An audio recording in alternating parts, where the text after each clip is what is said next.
Doc Talk. Yeah, we keeping it smooth. Your favorite paralegal got the legal groove. From the stars in the courtroom to your cousin's case, we breaking it all down. No rush, just pace.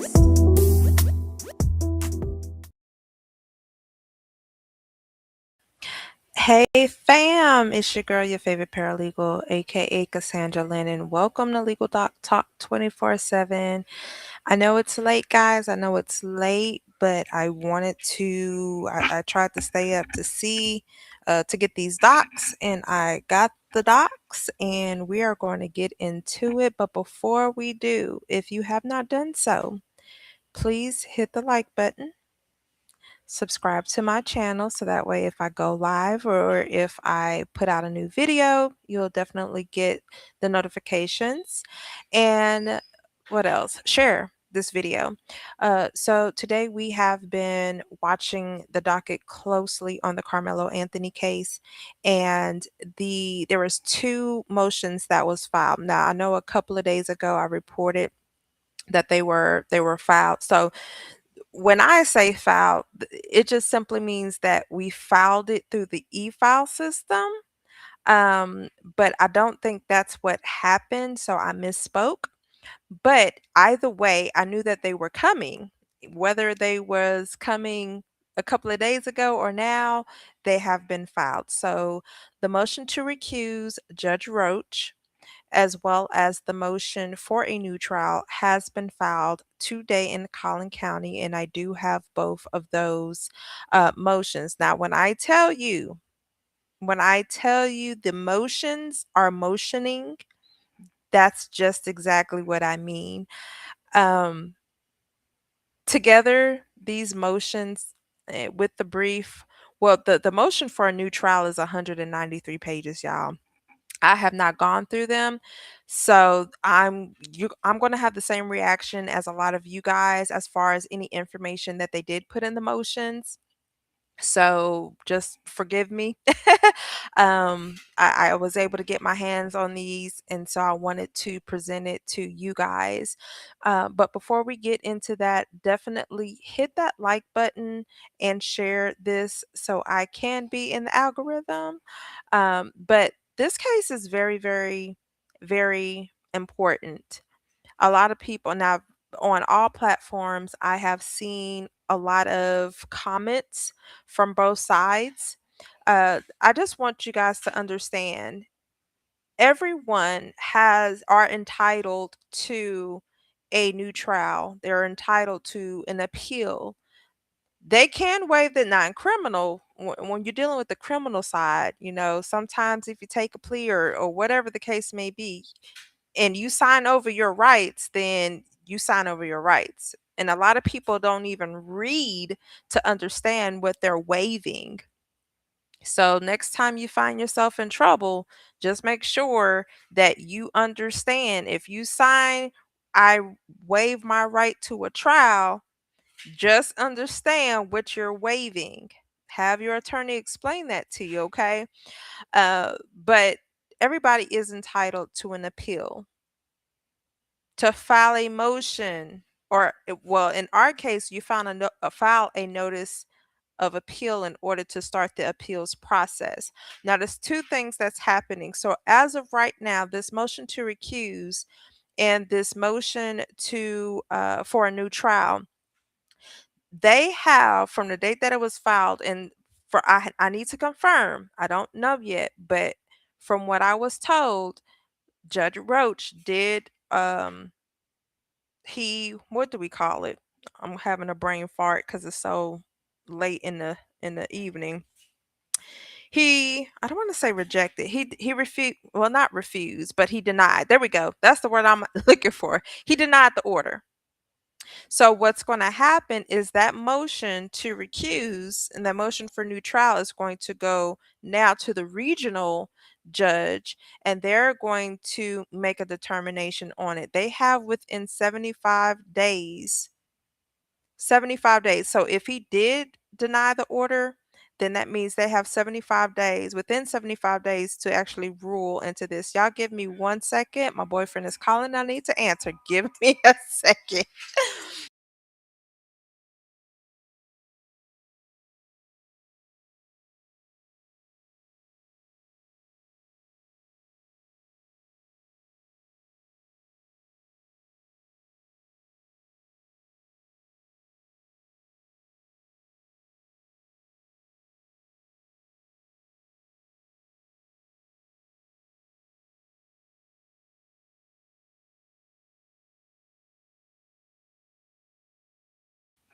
All right, my bad, y'all. My bad.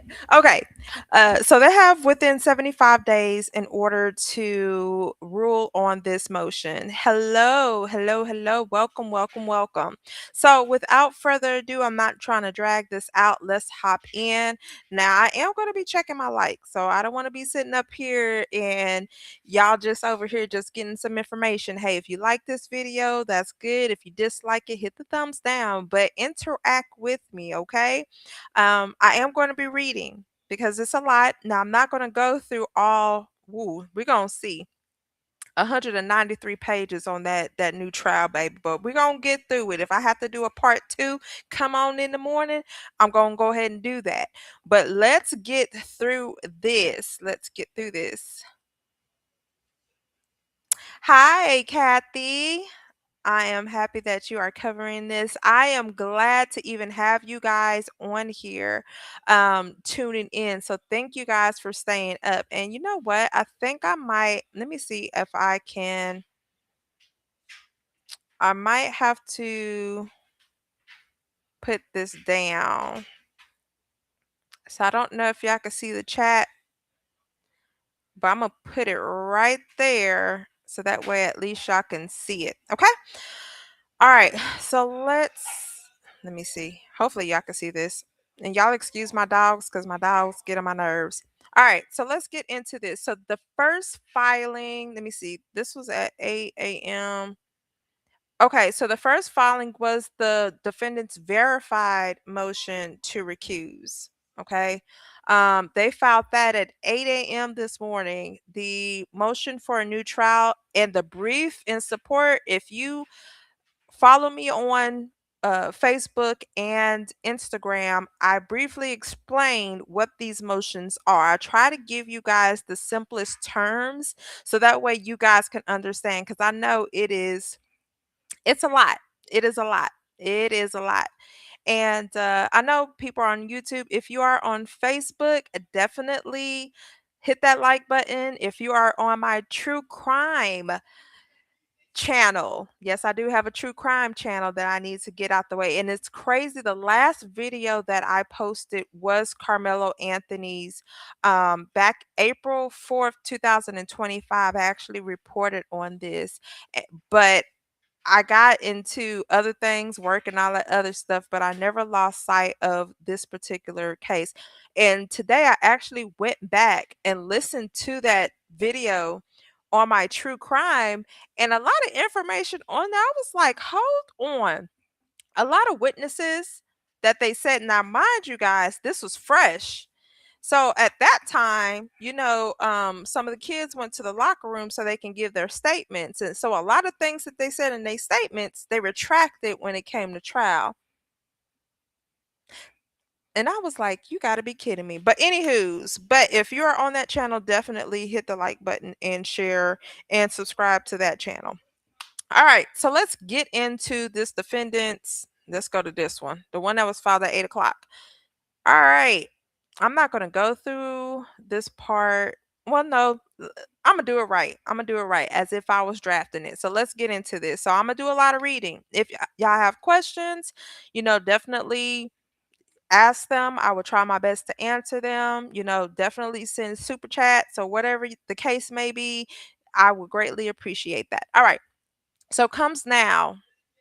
Defendant Karmelo Sincere Anthony, by and through the undersigned counsel and pursuant to the Texas Rules of Civil Procedure 18A and 18B, respectfully moves to recuse the Honorable John Roach from presiding over the post-trial proceedings in this cause, including defendant's motion for new trial and brief in support, and defendant's objection to the closure of the proceeding and to any continued restriction of public access and motion for evidentiary hearing to clarify the record for appeal, both filed contemporaneously here within. Good Lord, they are not playing. The appeals team is appealing. In support, Mr. Anthony shows the following. And before you come over here hating or anything, just know I do have mods and they will boot you. That's number one. Number two, keep it respectful. I don't do none of that rah rah or hoo or whatever. I don't do no racist bigotry. I do not do ignorance over here. We're all adults and we can all have conversations. We will get you up here out of here really quick. All right. Same thing, Facebook and my other channel. All right. Let's get into it. All right. Timeless and procedural posture. Now, mind you guys, when we talk about an appeal, we're talking about procedural. What procedures did the court not follow, or um what did they miss, or anything, any legal errors? Okay, this right here, this motion is going to outline exactly what they are going after, what they feel that the court did not do, what the judge didn't do, whoever. Okay, we're about to go into that. And y'all excuse my child, he's a gamer in his room right next to mine. So, all right. So, a jury found Mr. Anthony guilty of murder. And on June 9th, 2026, the court imposed sentence in open court, assessing 35 years confinement.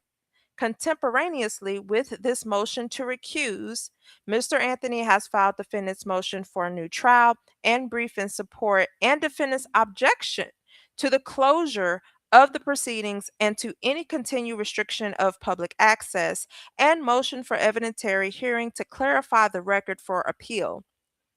Those filings require fact finding concerning the court's access order, courtroom capacity, public seating, overflow access, record restrictions, and the court's post trial public statements. A notice of appeal has been filed. The grounds for this motion to recuse arose after trial, as set forth below. This court remains authority over the post trial proceedings. A notice of appeal does not divest the trial court of jurisdiction to conduct post trial proceedings, including a hearing to settle and clarify the record and a timely motion for new trial. That authority continues through the 75th day after sentencing and until the appellate record is filed in the Court of Appeals. Let me just make sure. Because the Honorable John Roach is the judge who would preside over the requested evidentiary hearing and rule on timely motion for new trial, recusal is properly sought now.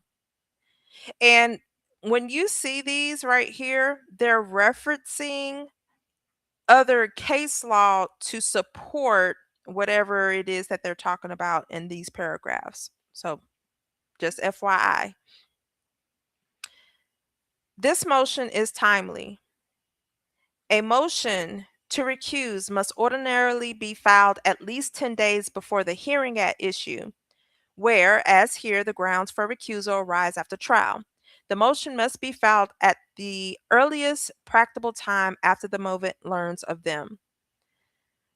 And they're once again quoting case law and where the motion was filed at the earliest. So hopefully y'all get the drift. All right. The motion must also be verified and must state with particularity the grounds why the judge should not sit on personal knowledge and setting forth facts that would be admissible in evidence. This motion satisfies each requirement. The undersigned counsel entered an appearance in this cause on June 23rd, 2026, and first became aware of the interview described herein on that date. This motion is filed at the earliest practicable time thereafter, before any hearing on the motion for the new trial has been set or held, and before any ruling on that motion. All right, now we're getting into the good stuff. So, why are they calling for a recusal of John Roach? After, and if y'all have been following me, I have been trying to break it down step by step of things, and it's not what I feel, it is based off of the Texas rules of criminal procedure, the canon statutes, the ethics, Texas ethics for judicial conduct. All of that is what I pull from. So all of this, you're going to be familiar as to what I was saying. I just don't be talking out my behind. No, I actually pull. That's one of my things as a paralegal. One of my duties is to do legal research. So when I draft these pleadings, I have to also know what I'm talking about because that's what attorneys rely on paralegals to do so. Okay. All right, grounds for recusal. After the jury returned its verdict and the court imposed sentence on June 9, 2026, the Honorable John Roach, the presiding trial judge at trial, granted a televised interview to WFAA TV Channel 8 concerning this case that aired on or about June 11th, 2026. In that interview, Judge Roach expressed personal opinions about the propriety and correctness of the jury's verdict, the fairness of the trial, and the correctness of the judge's own rulings during the trial. Such conduct implicates the Texas Code of Judicial Conduct and the objective appearance standard under Rule 18B. And I'm saying that because I told you guys. The case remains a pending or impending proceeding before the court at this time, and public statements expressing the judge's personal views on this matter would suggest to a reasonable person the judge's probable decision on any motion for new trial that may be filed. Recusal is therefore necessary. Among the problematic comments that Judge Roach made during the WFAA TV interview are the following. Judge Roach endorsed the jury's guilty verdict. When asked by a reporter, did the jury get it right? Judge Roach answered, yeah, they did, explaining that the jurors were picked based upon the law and listened to the facts that happened here in this very courtroom, and added that whatever they say, they get it right. B. Judge Roach characterized Mr. Anthony as a nice young man who committed a crime and understands today the consequences of committing a crime like he did, and declared that Mr. Anthony had received a fair trial, stating, I certainly think he did. Y'all see how they picking apart? This is what a good appellate team does. Whether y'all like it or not, they have a job to do. And I hope that in the event one day that you are in a criminal setting going before the judge and you don't have your way, you better find you a good appeals team just like this. So, regardless if y'all don't like it, I don't know what to say. Okay.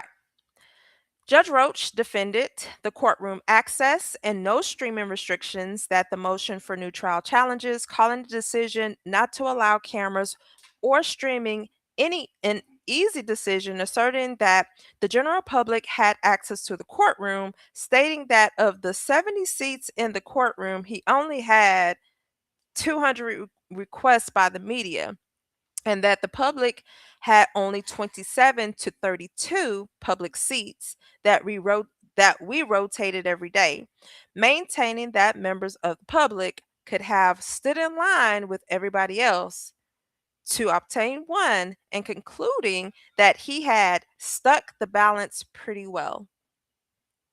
D. Judge Roach addressed a suggestion then circulating in social media that he had a personal relationship with the family of the deceased, denying that he knew the Metcalf family, disputing the authenticity of images said to show otherwise, which appeared to have been fabricated, and volunteering that he sympathized with the Metcalfs and what they've been through. E.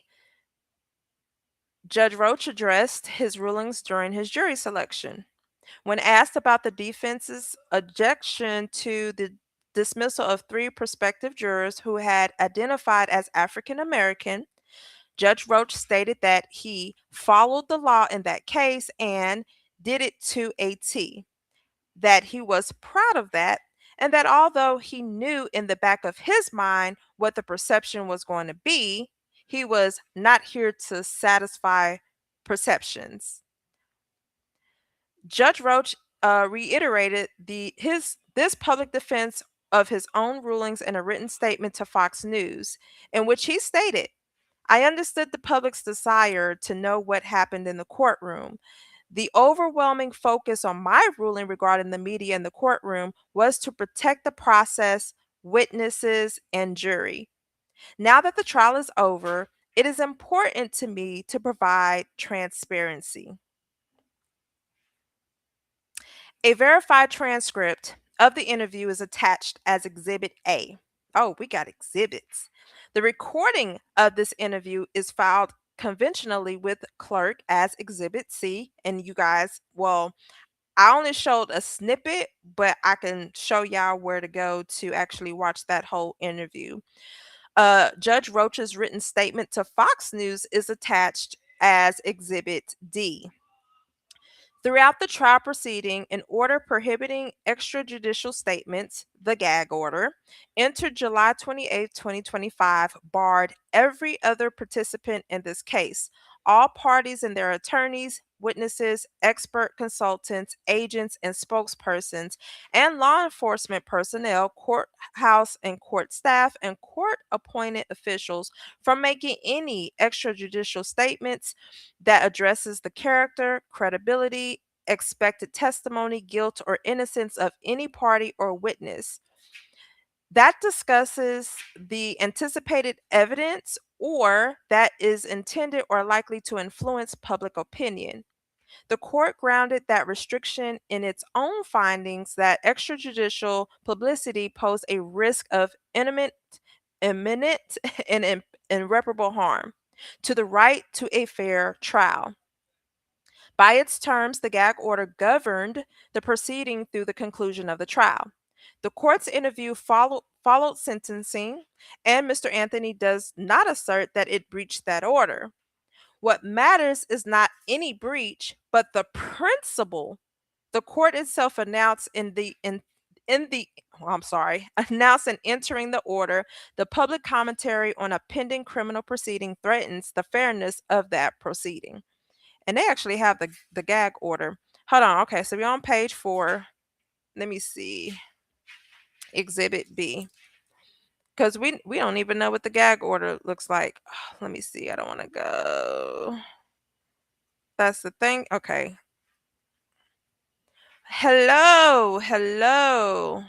Nice to see y'all drop in. Don't forget to hit that like button if you have not done so. All right, here's the order prohibiting extrajudicial statements. So purpose and authority. Ooh, hold on. Let me my night light on my computer because baby, I'll be in the bed by 10 o'clock. And so when this little thing dims, that means it's time to go night night. I read all day, all day. Okay. Purpose and authority. So this is what the gag order says. This is our first time looking at this gag order. Well, for me it is. The purpose, the court finds that extensive pretrial publicity poses a serious risk to the fairness of the trial. Pursuant to the inherent authority of this court and consistent with the United States and Texas constitutions, the court orders the following. Parties subject to order. This order binds the following individuals and entities, all parties to this action and their attorneys, witnesses, expert consultants, agents, spokespersons, law enforcement personnel, courthouse, court staff, and court appointed officials. Prohibited. Unless first approved in writing by the court, no covered person shall make any extrajudicial statements that addresses the character, credibility, expected testimony, guilt, or innocence of any party or witness. And now this is the gag order that they put in place, mind you. Discuss evidence anticipated to be introduced at trial, identifies or comments on jurors, jury selection, or deliberations, intends or is likely to influence public opinion and potential jurors. Again, I'm going to say this is the gag order that this court put in place. These restrictions apply to statements made via any public medium, including traditional news outlets and social media. Permitted communications, allowed communications include procedural announcements, hearings, schedules, court filings, statements required by legal or ethical duties, advising clients of the rights, Court findings. The court finds media coverage has the potential to cause imminent and irreparable harm to the defendant's right to a fair trial. Alternative measures, venue change, jury screening, let me see, would be inadequate alone. Narrowly applied speech restrictions are necessary to protect jury impartiality. Duration. This order shall remain in force until verdict or until written order of this court. Sanctions for noncompliance. Any violation may result in contempt, fines, attorney discipline, or other remedies as the court judges appropriate. And notice and certification. Within 7 days of this order, counsel for each party shall suffer. Okay, yeah, that's just certificate of whatchamacallit. All right, so y'all got that. This is the gag order. And I see, hey, Marius, I know that you're off of Facebook. So those who are tapping in from Facebook, what up, what up, what up? All right, so let's go back to page 4. All righty. Throughout the trial proceedings, an order prohibiting extrajudicial statements, what we just read, entered July 28, 2025, barred every. Did I already say that? I think I already read that. Yep, I did.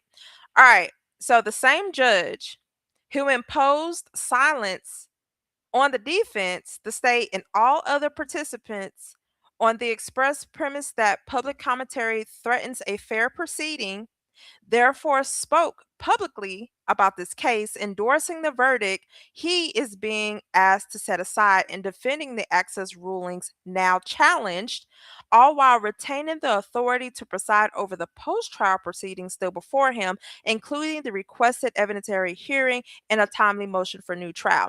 What people aren't understanding, and I don't know why, and I don't know, y'all know me, I try to break it down in the thank you, thank you, thank you. Oh, y'all. Oh, thank you, LP. Y'all awesome. Y'all are awesome. Thank y'all. LP and I don't know who is this zoned out entertainment. Thank you guys. So, what I was saying was a lot of people did not understand the difference when you file that notice of appeal, okay? That notice of appeal starts the process. So it made and I was battling people all on Facebook. Y'all have to understand if you go to the docket, if the case was closed, it will say closed. Okay? The case status says appealed. Therefore, because that notice of appeal was filed, that means that there is a case pending. And Canon 3 that I gave to y'all, I showed y'all, of the Texas Code of Judicial Conduct says that if a case is pending, you have violated that code. That's what I was trying to get people to understand. People ain't understanding. Hey, Marius, what's up? What's up? Hey, y'all that just tuned in. How y'all doing today? Hope y'all doing fine. Y'all go ahead and hit that like button, share this live. Yes, I'm gonna see how long I can go, y'all. I might have to do part 2 in the morning. I got my Mexican Coke right here, my bottled water. We in there. All right, so I just wanted to say that. In his contemporaneously filed objection and motion for new trial, Mr. Anthony contends that the management of courtroom security and capacity led to the denial of a public trial. Judge Roach's own public statements reflect substantial personal involvement in the logistics and access decisions now at issue. In his post trial WFAA interview, Judge Roach stated that he had been prepping for this trial with county departments, the Collin County system, the sheriff's office, and others for about 8 months. In his June 17, 2026 public letter, Judge Roach described the involvement of multiple county agencies and offices in the trial's logistical administration. These facts reinforce why another judge should decide the post trial motions based on documentary evidence testimony from non judicial witnesses, and a record made in open court, rather than requiring the respondent judge to evaluate the legal effect of his own disputed public explanations and access related decisions. Yes, girl. LP, hey. Hey, let me tell y'all, I was drinking Coke, and then my boyfriend, if y'all don't know, he's Mexican and Honduran, and baby, he put me on to the authentic tacos and the Coque Mexicana, and I fell in love ever since. With both of them. All right. Well, all three of them, him and the tacos, and yeah. But anywho's, let's go here. The interview was not Judge Roach's last public word on this case. On June 17th, 2026, after sentencing, while the court retained authority to decide a timely motion for a new trial and the cause remained subject to direct appeal, Judge Roach published a signed public letter about this prosecution on Collier County's official government website under the title Thank You Letter from Judge John Roach. Addressed to the members of the Collin County family, Judge Roach speaks of the recent trial of State of Texas versus Carmelo Anthony as a finished undertaking and closes by calling that service one of the great honors of my judicial career. Judge Roach further tells the public that those who worked on the case contributed to ensuring the process was conducted fairly and very question a motion for new trial challenging the conduct of the trial that would put before the court to decide. A judge who publicly memorializes the trial as concluded and publicly pronounces the process fair while still holding the authority to grant a new trial signals to a reasonable observer that he regards the matter as closed, which that's the reason everybody's saying, oh, it's closed, oh, it's closed. Baby, it's not closed, it's appealed. If it was closed, it would say closed on the docket. That Judge Roach did so once more in public forum after having used the gag order to restrict every other participant public commentary throughout trial, sharpens rather than softens the appearance that the court no longer sits as a neutral arbiter of the post-trial proceedings that remains before it. In my opinion, I think they should just do a change of venue, baby. Take it to Dallas County. It's fair over here. And side note, if you guys have not seen my little four-part series of Inside the Collin County's DA's office with Greg Willis and who is that, Bill Worski, it was going down in that office, and I feel bad, and I hope that there are no other victims left, and I hope that things have changed within that DA's office because it was nasty over there. It was very nasty. So y'all go over there and check that out this week. All right. Standard and argument. I'm trying to figure out. No, I want to read this because I want you guys to understand. For those, most of y'all who've been with me, y'all understand. There's others that want to argue all on Facebook and YouTube and TikTok and Instagram about this. This is their argument that they're trying to make. A judge must recuse where his impartiality might reasonably be questioned. A judge must recuse in any proceeding in which the judge's impartiality might reasonably be questioned or in which the judge has a personal bias or prejudice concerning the subject matter or a party. And they gave you the Texas Rule of Civil Procedure. Y'all can go, y'all can type it in or whatever, and you can read it for yourself. This is not something that they're pulling out of thin air. Based off of this code, is telling you what the judge might do. If he has a personal bias or prejudice concerning a subject matter or a party, if you look at the interviews, certain things he should not have said. If he didn't say certain things, then I don't think we would be here in regards to that. But you have to pay attention. See, a lot of people just want to go instead of actually do the research themselves. I just put it out there and I show you where to get the information from. But if you choose to be oblivious and not comprehend what I'm putting down, then that's on you. You are very welcome. You are very, thank y'all for tuning in. Thank y'all for tuning in. All right, let's get back to this. These procedures apply in criminal cases. The standard is objective. The question is not whether the judge is in fact biased, but rather a reasonable member of the public at large, knowing all the facts in the public domain concerning the judge's conduct, would harbor a reasonable doubt that the judge is impartial. Let's go here.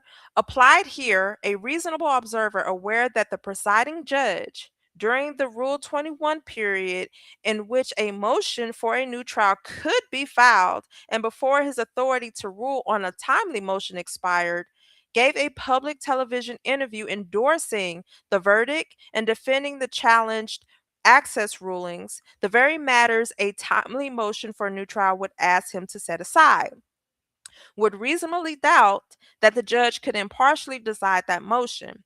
The objection is not that, hold on, let me reread that. The objection is not that the motion for new trial challenges the court's ruling.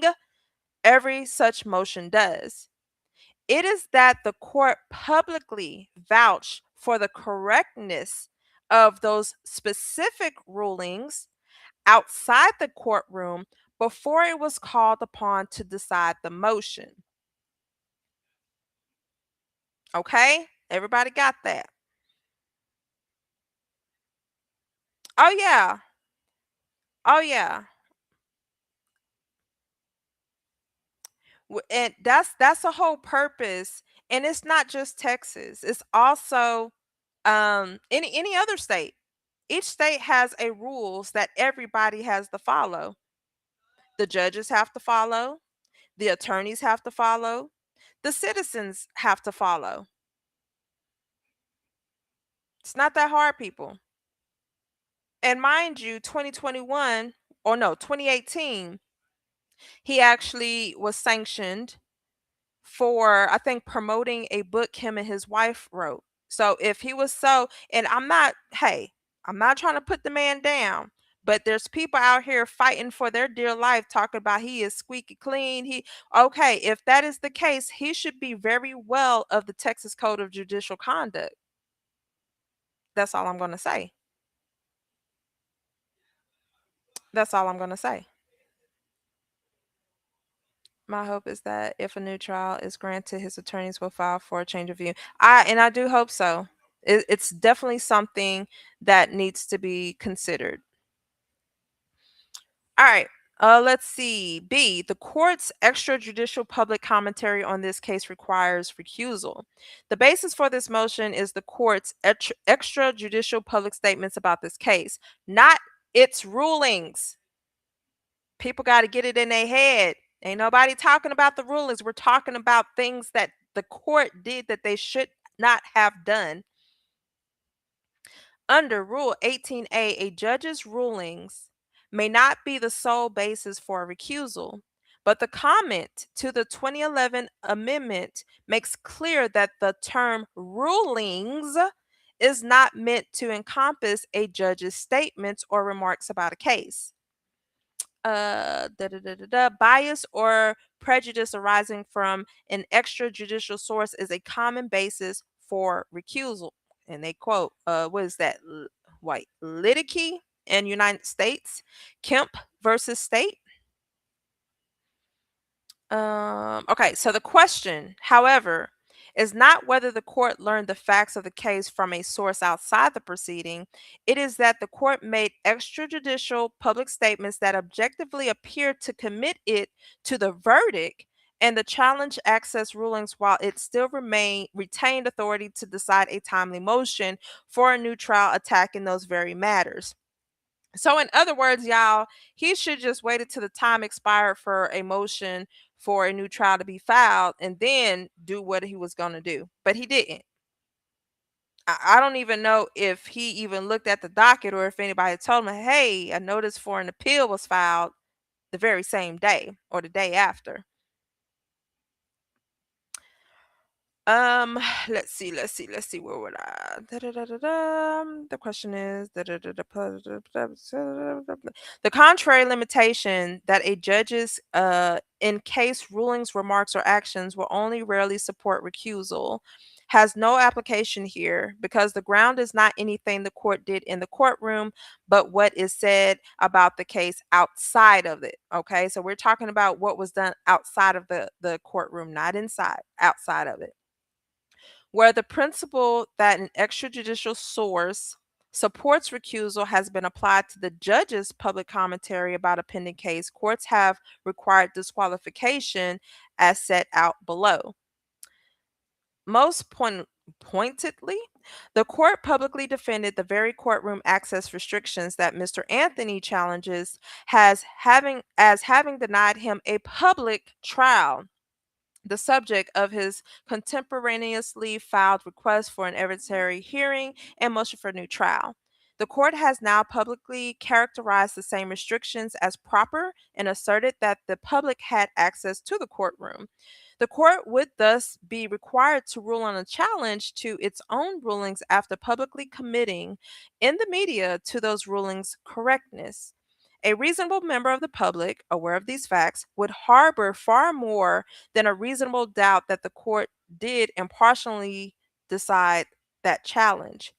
Nor was the court's public defense of its rulings limited to the access restrictions. The court also defended its rulings during jury selection, declaring that it followed the law and did it to the T.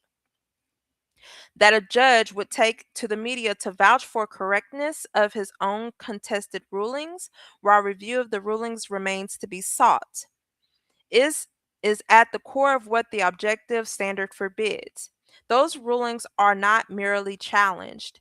A published decision of the very court that reviews this one has since held that a comparable space-based closure of jury selection imposed without Waller findings or consideration of reasonable alternatives violates the right to a public trial and requires a new trial. If y'all want to see that, y'all better screenshot and look up these cases.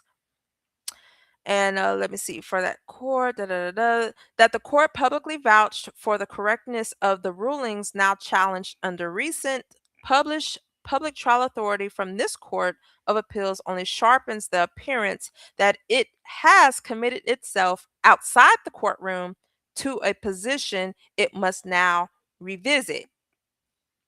The court also publicly endorsed the correctness of the verdict of the very verdict the motion for new trial asked it to set aside, stating that the jury reached the right result and that Mr. Anthony committed a crime. A judge who has publicly proclaimed the verdict correct cannot be expected to impartially decide a motion seeking to set the verdict aside. The standard that governs judicial public comment confirms the appearance problem. The Code of Judicial Conduct provides that a judge shall abstain from public comment about a pending or impending proceeding which may come before the judge's court in a manner which suggests to a reasonable person the court's probable decision on any particular case. Uh, Texas Code Judicial Conduct Canon 3B, paragraph 10. Did I not show this to you guys? Did I not show this to you all? I specifically showed y'all this particular code, and they swore up and down, no, there are codes. This is a whole judicial conduct code that he failed to follow. It lays out the rule in simplest terms. But I had to think, oh, back in 2018, he did the same thing. He violated. And guess what they did? They actually dropped it too. I forgot what the world they did. He still got in trouble, but not in as big of a trouble as he should have been for violating. I think it was Canon 2, if I'm not mistaken. But I showed y'all this already. Although the canon does not bar a judge from explaining court procedures for public information, I got to read that slow because some people don't understand. Again, although canon does not bar a judge from explaining court procedures for public information, this was not a neutral procedural explanation. The court endorsed the verdict, stated that Anthony had committed a crime, declared the trial fair, and defended the very access restrictions Mr. Anthony now challenges. That principle reflects the same concern that drives the recusal inquiry. The public confidence requires a judge not appear to have resolved outside of the classroom a matter that is still before him. Mr. Anthony does not contend that the court should be disciplined. The point is narrower. The court's public endorsement of the verdict in defense of challenge rulings on a matter that remained pending, with the post trial proceedings yet to be decided and the case subject to appeal, is precisely the kind of comment a reasonable observer would understand to signal the court's view of the very questions it must now decide. Recusal does not turn on labeling the court's conduct a bench of any rule. It turns on the objective appearance standard. Mr. Anthony does not rest on any rule violation.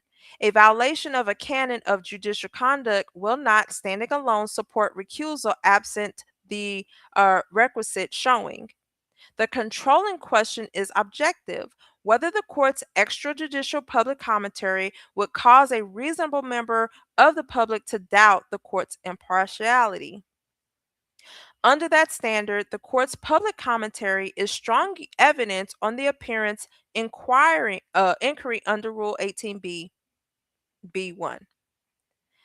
The symmetry lies at the heart of this motion. By written order, the court found that extrajudicial publicity posed a threat of imminent and imperishable harm to the fairness of this proceeding, and on the finding, it silenced everyone else with a stake in the case: the parties and their counsel, the witnesses, and even law enforcement personnel, court staff, and the court appointed officials who spoke for the court. Then, with every other participant bound to get off my, oh Lord, I gotta fly on my darn Mexican coat, Lord. Then, with every other participant bound to silence the court's own command, the court alone stepped before the cameras and spoke at length about the very case it continues to adjudicate, ensuring the verdict and defending the challenge rulings.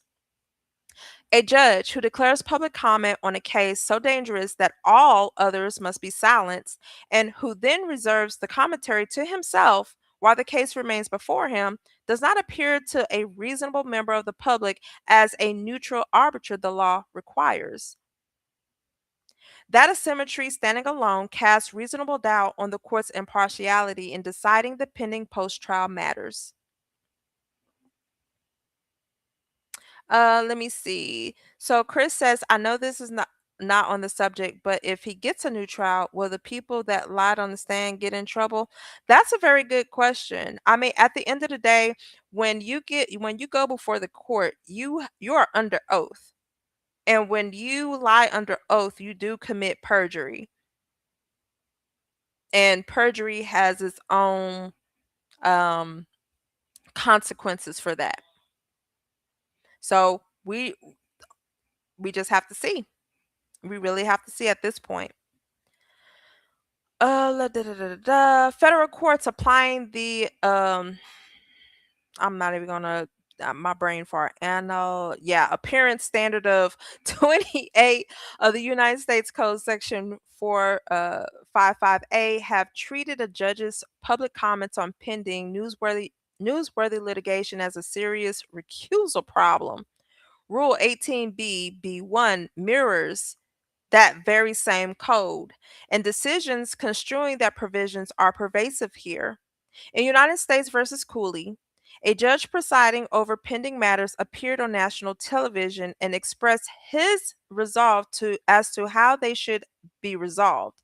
The court held disqualifications required because the appearance was that the judge had become an active participant in the case instead of a detached educator. Now, do y'all see that? United States versus Cooley. That's interesting. So y'all see what happened in that case? That's why when we draft these, you have to ensure that you find other cases similar to support whatever it is that you're trying to do in your motion. So this thing is 45 page, well, probably with the exhibits, probably 30 something pages with the exhibits, but that's what you have. This is not something you're not using AI, and I please don't use AI for court filings. Cause I've seen some stuff. I'm like, I'm not submitting this on your behalf. No, absolutely not. Let me see. Replying. Okay. All right. So I see that you're replying. Let me see. I think he was reprimanded without admitting to any wrongdoing, using his office to promote a book and to steer his. Yeah, that's what he did. They actually dropped it. It was one thing. I have to go back, and I said it in one of my videos, but it's past 10, child. I'll be asleep. But yeah. Let me see, where was I? Okay. In In a read of Boston's Children First, a judge gave a newspaper interview about a pending high profile case, and the court ordered disqualification, cautioning that judges must be particularly cautious about commenting on pending litigation in newsworthy cases. I love the case law that they're putting in here. Those decisions describe this case. A judge who granted a televised interview about one of the most closely watched prosecutions in the state of Texas, endorsing the verdict, pronouncing the trial fair, and defending the very access rulings under review, has assumed the posture of an advocate for his own judgment rather than a neutral arbiter of the motion that challenges them. C. Now we're still under what is this? Paragraph 2 or section 2, I would say, of the standard and argument. So these are the arguments that they're making. C reads, the court publicly endorsed positions on issues it still had authority to decide. Mind you, it was still in that time frame to where a motion could have been filed. And so because he did, but let me get the reading. Mr. Anthony's conviction is now pending on direct appeal before the Court of Appeals for the 5th District of Texas at Dallas. Shout out to all my Dallas family, even though I'm from South Carolina, but I've been in Dallas since 92. Shout out to y'all. If y'all have not liked this video, share it, subscribe to my YouTube channel. If you are on Facebook, definitely like and share this, and come on over to YouTube and subscribe. So that way, if I go live or y'all get, if I make a new video, y'all can definitely get notifications. All right. So the trial court retains lawful authority over a timely motion for new trial, notwithstanding the notice of appeal. The appearance problem is therefore not one of jurisdiction. Mr. Anthony gave notice of appeal on June 10th, 2026, the day after sentence was imposed and before the court set for its televised interview. With the appeal already initiated and before any appellate brief was filed or any reviewing judge had written a word, the court went on television and pronounced its own rulings correct and the verdict sound, reviewing and affirming its own decisions in the court of public opinion, ahead of the very courts to whom that review belongs. A trial judge, a trial judge's public review of the merits of his own rulings while the court retains jurisdiction with the post-trial proceedings yet to be decided, the notice of appeal on file, no brief yet written, and no appellate judge having spoken, underscores why a reasonable observer would doubt that the court could now impartially preside over the post-trial proceedings, including a timely motion for new trial. A reasonable member of the public would regard a judge who publicly vouches for the correctness of his own judgments, while those judgments await the considered review of a higher court, as having exchanged the neutrality of the bench for advocacy of his own work, and would doubt that the same judge could impartially preside over the post-trial proceedings that remain before him. The need for recusal is brought to a point by proceedings that now lie immediately ahead. Mr. Anthony has objected to sealing Mr. Anthony has objected to the sealing of the court file and has asked the court to convene an evidentiary hearing to establish, for the record and for appeal, how the trial was structured and closed, and how, when, and by what authority the court's file and the reporter's record were sealed and withheld. Those are inquiries into the court's conduct. The judge who imposed the closure, direct the sealing, and then publicly defended would be asked to preside over a hearing, receiving evidence about the propriety of these very acts, and, in the motion for a new trial to follow, to decide whether they require a new trial. A reasonable member of the public would doubt that the same judge could sit impartially as the fact finder of the lawfulness of his own challenged decisions. That doubt itself reason to refer this matter so that a different judge conducts the hearing and decides the motions and depend on it. And before I get to the next one, if you have not seen my recent post, y'all, I don't know where this information is coming from, but there was information that the court reporter's transcripts, is $10,000, and that the case is now stalled, or the appeal is stalled, or at a standstill. Y'all, stop it. Stop with the misinformation.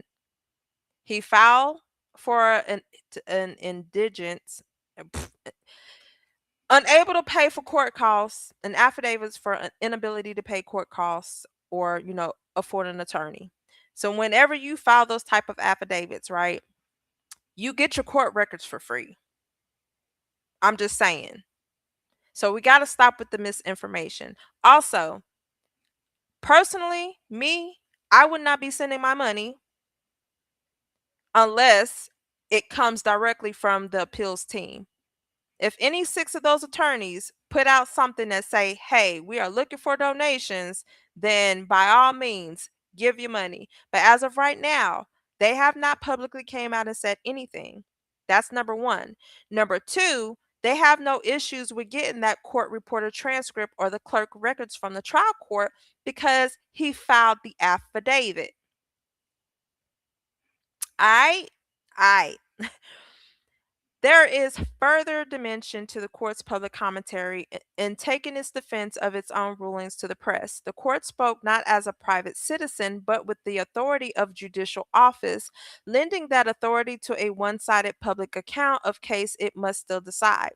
The effect is to convert a matter committed to orderly adjudication into the public contest, one in which Mr. Anthony must either answer the court in the media or allow the court's public endorsement of its own rulings to stand unrebutted while the same court continues to preside over the motion challenging them. A reasonable member of the public would not regard a judge so situated as the neutral arbiter that the law requires. D. The court also took to the airwaves and answered a suggestion of its own partiality that no party had raised. Mr. Anthony does not allege that the court had any relationship with the family of the deceased. I'm going to repeat that. Mr. Anthony does not allege that the court had any relationship with the family of the deceased. That is y'all on the internet. Y'all on the internet. Y'all on the internet. The social media material suggesting such a relationship appears to have been fabricated, including by artificial means. The point is not the truth of that suggestion, but the court's response to it.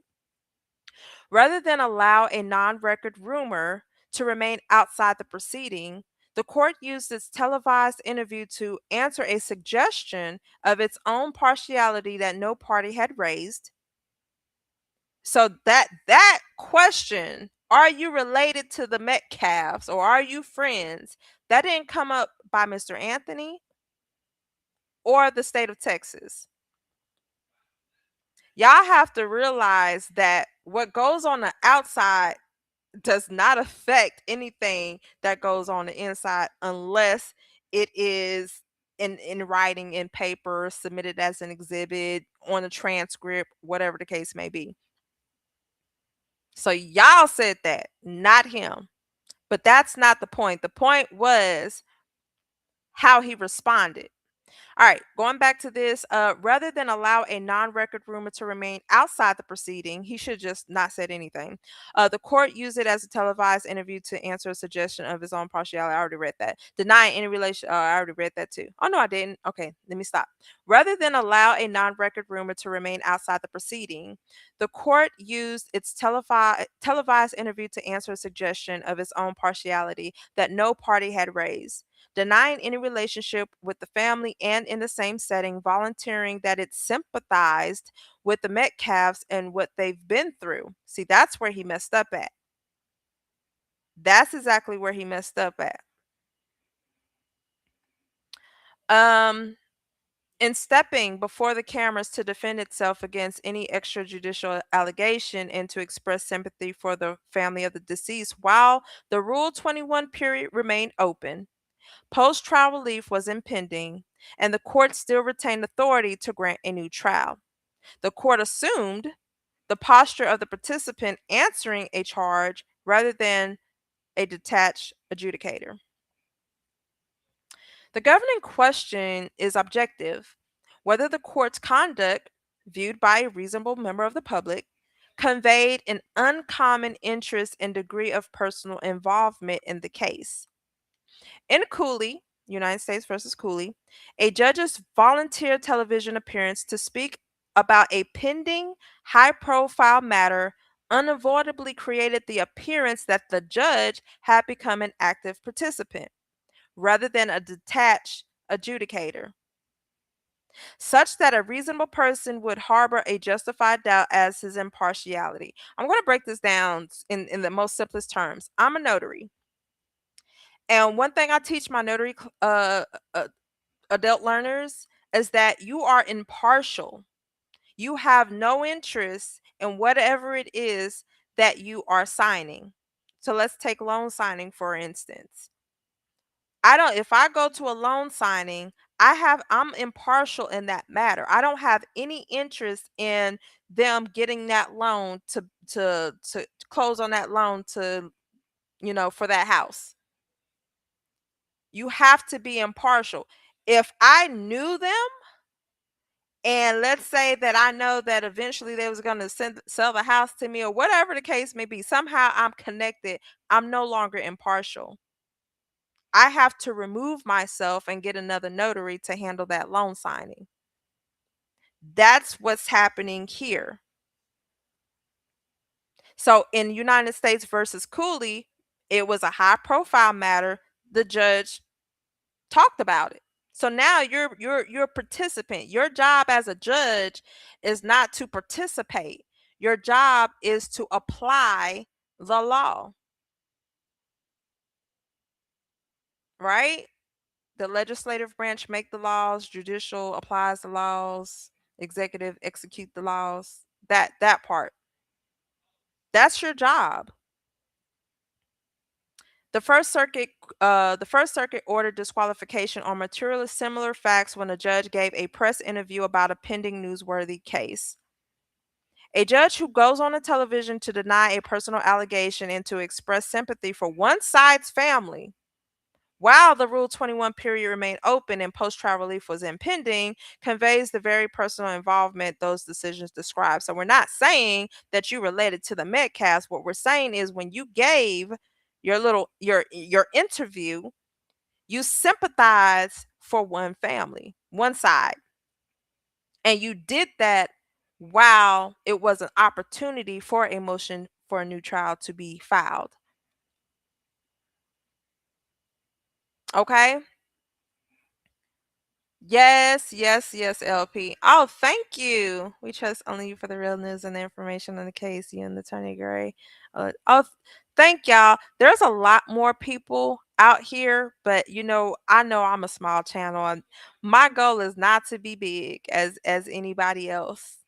My whole purpose of my channel, I don't know why I still got that trigger warning on there. That's when I was doing that Greg Willis stuff. But yeah, so my sole purpose is to put out the facts. If y'all don't see me pull up a court document, or y'all don't see me look at the court docket, or y'all don't see me pull codes and laws and statutes, I'm not going to report it. I mean, I report it on my Instagram because I know I have the document. And I just don't sit there and read every document on my channel based off of what I post, because I would have content for days. I just try to do things that I feel is important. Like this Carmelo Anthony case for me, this is not something that, I'm going to sit there and yeah, and I know I did pop up at the time, but I was like, I need to speak to the masses. What can we do? And since I have this platform, I might as well utilize it. Like this here is a big problem. I used to live in Collin County. No, unfortunately, no, I didn't go to the courthouse because I had to get attorneys ready for trial in the own cases that I'm whatchamacallit. So I can't take out my time to go to the courthouse on a criminal trial when I have attorneys that need to get ready for trial. I'm the only paralegal they got because I'm your favorite paralegal. I'm the best. But that's neither here nor there. So no, this is not something that I just popped up because it was popular. No, I'm actually passionate about what goes on in my community. I'm passionate about what I do as a paralegal. And I feel in any capacity that I'm in, I feel like I can bring awareness, and I can at least break down for you guys in the simplest terms so that you guys can understand.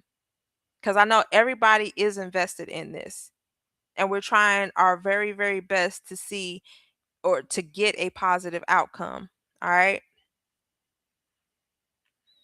All right.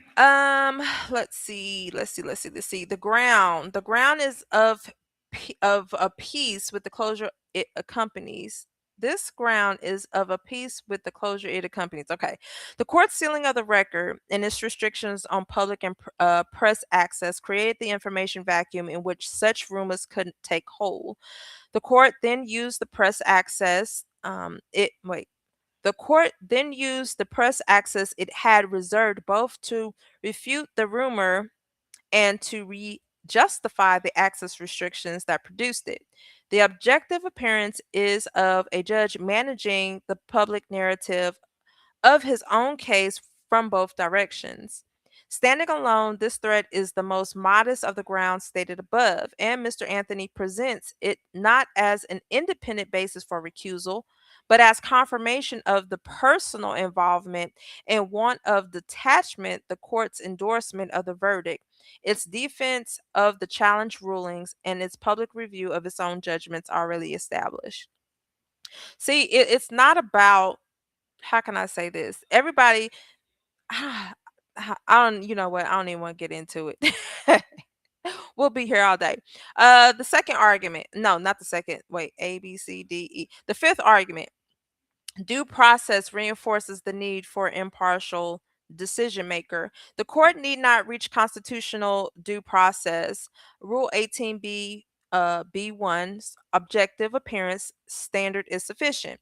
Due process confirms the importance of an impartial decision maker and the principle that recusal is required where the probability of actual bias is too high to be constitutionally tolerable. But the relief requested rests on the Texas recusal rules.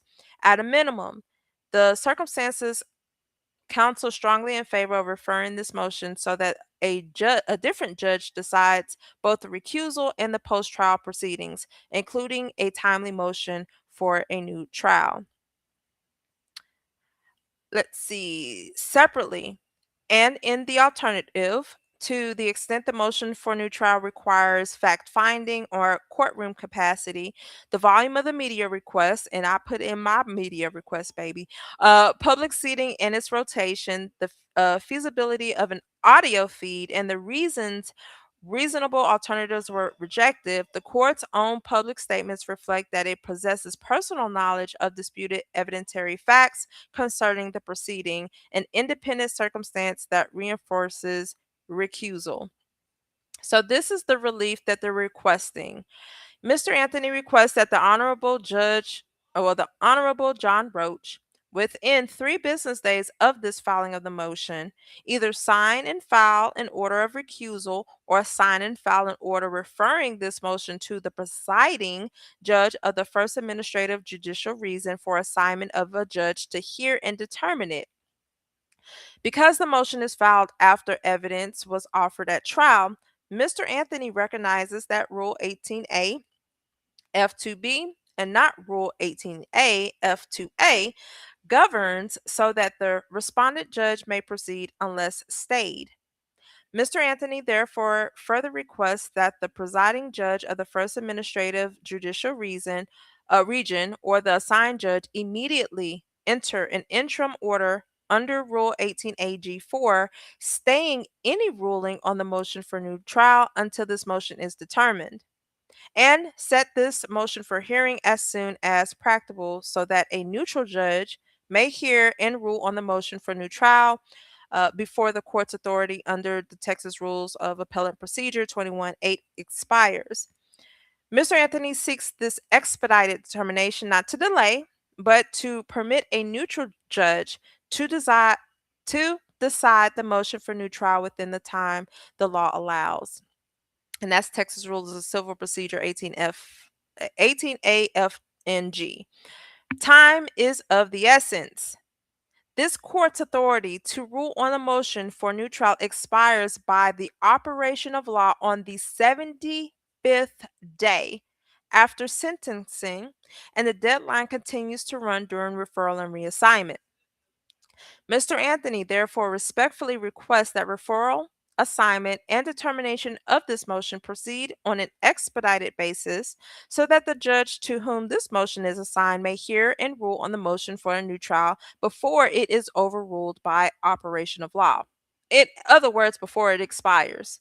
By separate cover, Mr. Anthony has requested expedited assignment from presiding judge of the First Administrative Judicial Region. Woo! That is a tongue tire for you.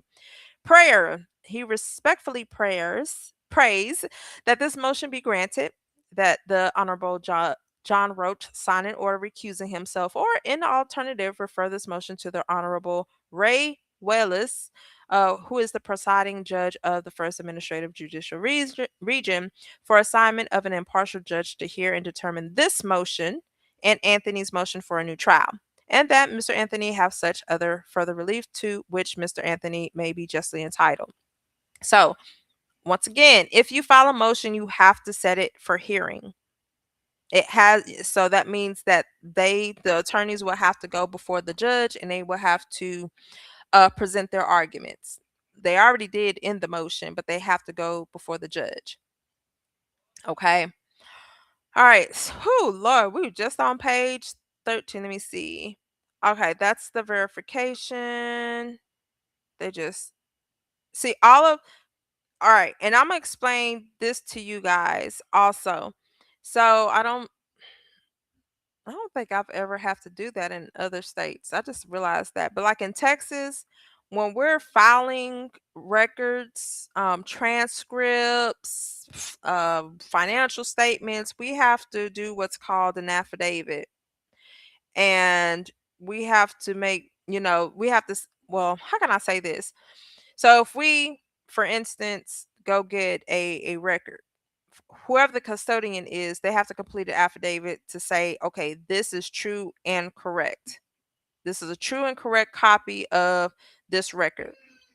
So you want to ensure that in court, if you want to prove up anything, you better have your affidavits. All right.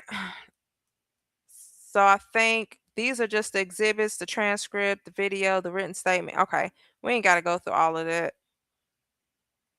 All right. If y'all want the transcripts, y'all just email me and I'll send it so y'all can read it to yourself. Now, this right here, this motion for a new trial, baby, we might have to come back tomorrow for this. I'm gonna read some of it, but we might have to put pause in it. And if y'all loyal, y'all come back and y'all listen. But let me see where we at. Cause I know, ooh, let me see how far I'm gonna go. I'm gonna go to the two. I'm gonna see how much I can do. It's 10:52. I'm gonna see what I can do. Cause we might have to come back for part two. I'm sorry, y'all. I'm just trying to see. What am I doing all that instead of just doing this? Defendants must present briefs and support. Briefs and ooh. Oh man, they even listed. Oh baby, they was not playing. Oh my god. OMG, baby, this is juicy. All right, I'm gonna see. I'm gonna see how far I can get, and then we're gonna have to come back. We're gonna have to come back, baby, because I gotta get me some rest. I still got discovery I need to get out. All right, so let's tap on into this motion for a new trial in the brief. So it's a motion for a new trial, and then they put a brief in support. So they're that support pretty much is saying or provides all of the case law or evidence showing the reason why they need a new trial. Got it? Before we get to that, let me see. Oh, I am that somebody said hi. They've been talking a lot. Yeah, they can keep talking. All right. Miss Chantel said my husband and I are dealing with a biased judge on the civil injury case. The lawyer has made it clear that the judge told him that um the previous case, however, he is scared to what? We have been through a lot with this judge. He has shown bias in the motion. Are you guys licensed? Oh no, we're but here is the thing. I do so one of the attorneys, well, both of them that I contract with, one of them actually went to law school in Louisiana and they actually know some good folks in Louisiana. So, Miss Chantel, if you can message me on Facebook and I'm going to talk to the attorney and I'm going to see if I can get the other attorney's name so that way you can reach out to them. And let me tell you this, you can fire your attorney. If your attorney, now injury cases are a little bit different, but you can fire your attorney. The only thing you have to worry about, it just depends, and I'm assuming that y'all are already in litigation. They might sit there and take a fee. They might, what they call it. Oh my gosh, it's so late. I can't even remember what the crap they call it. They will have a fee. I can't remember. It'll probably pop up tomorrow when I get some rest.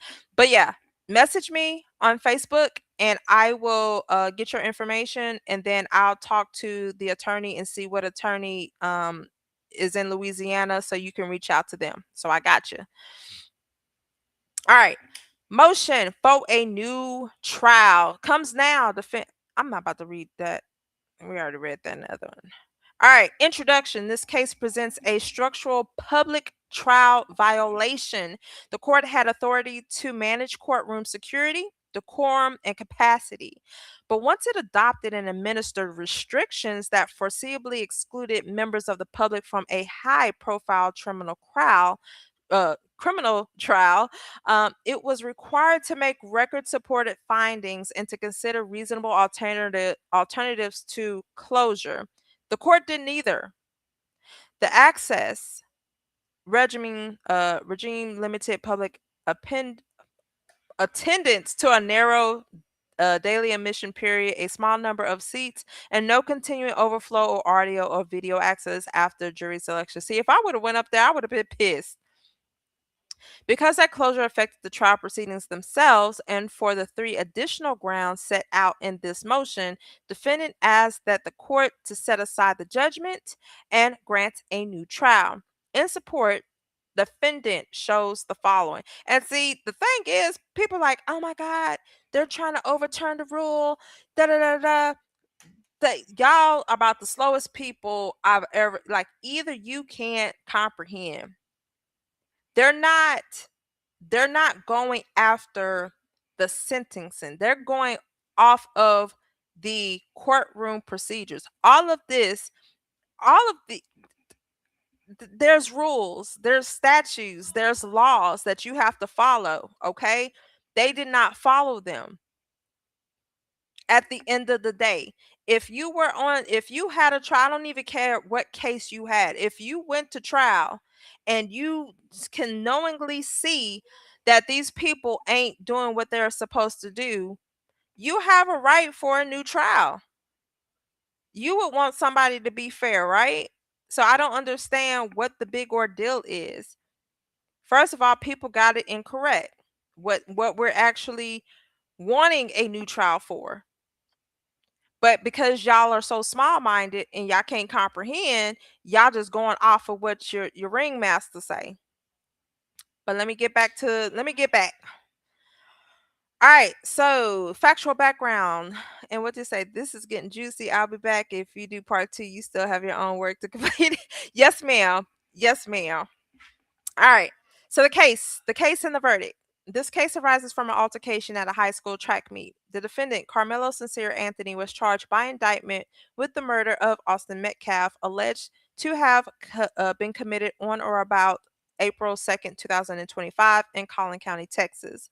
The defendant pleaded not guilty. His defense at trial was self defense, that he used force that he used force he reasonably believed immediately necessary to protect himself. The court's charge submitted the offense of murder, the lesser included offense of manslaughter, and the law of self defense, including the justified use of deadly force. The defendant did not testify. I also did a reel that I think it's on YouTube and my social medias explaining the jury charge. Hold on, let me tell my kid to shut the he getting on my damn nerves all the damn yellow. Hold on.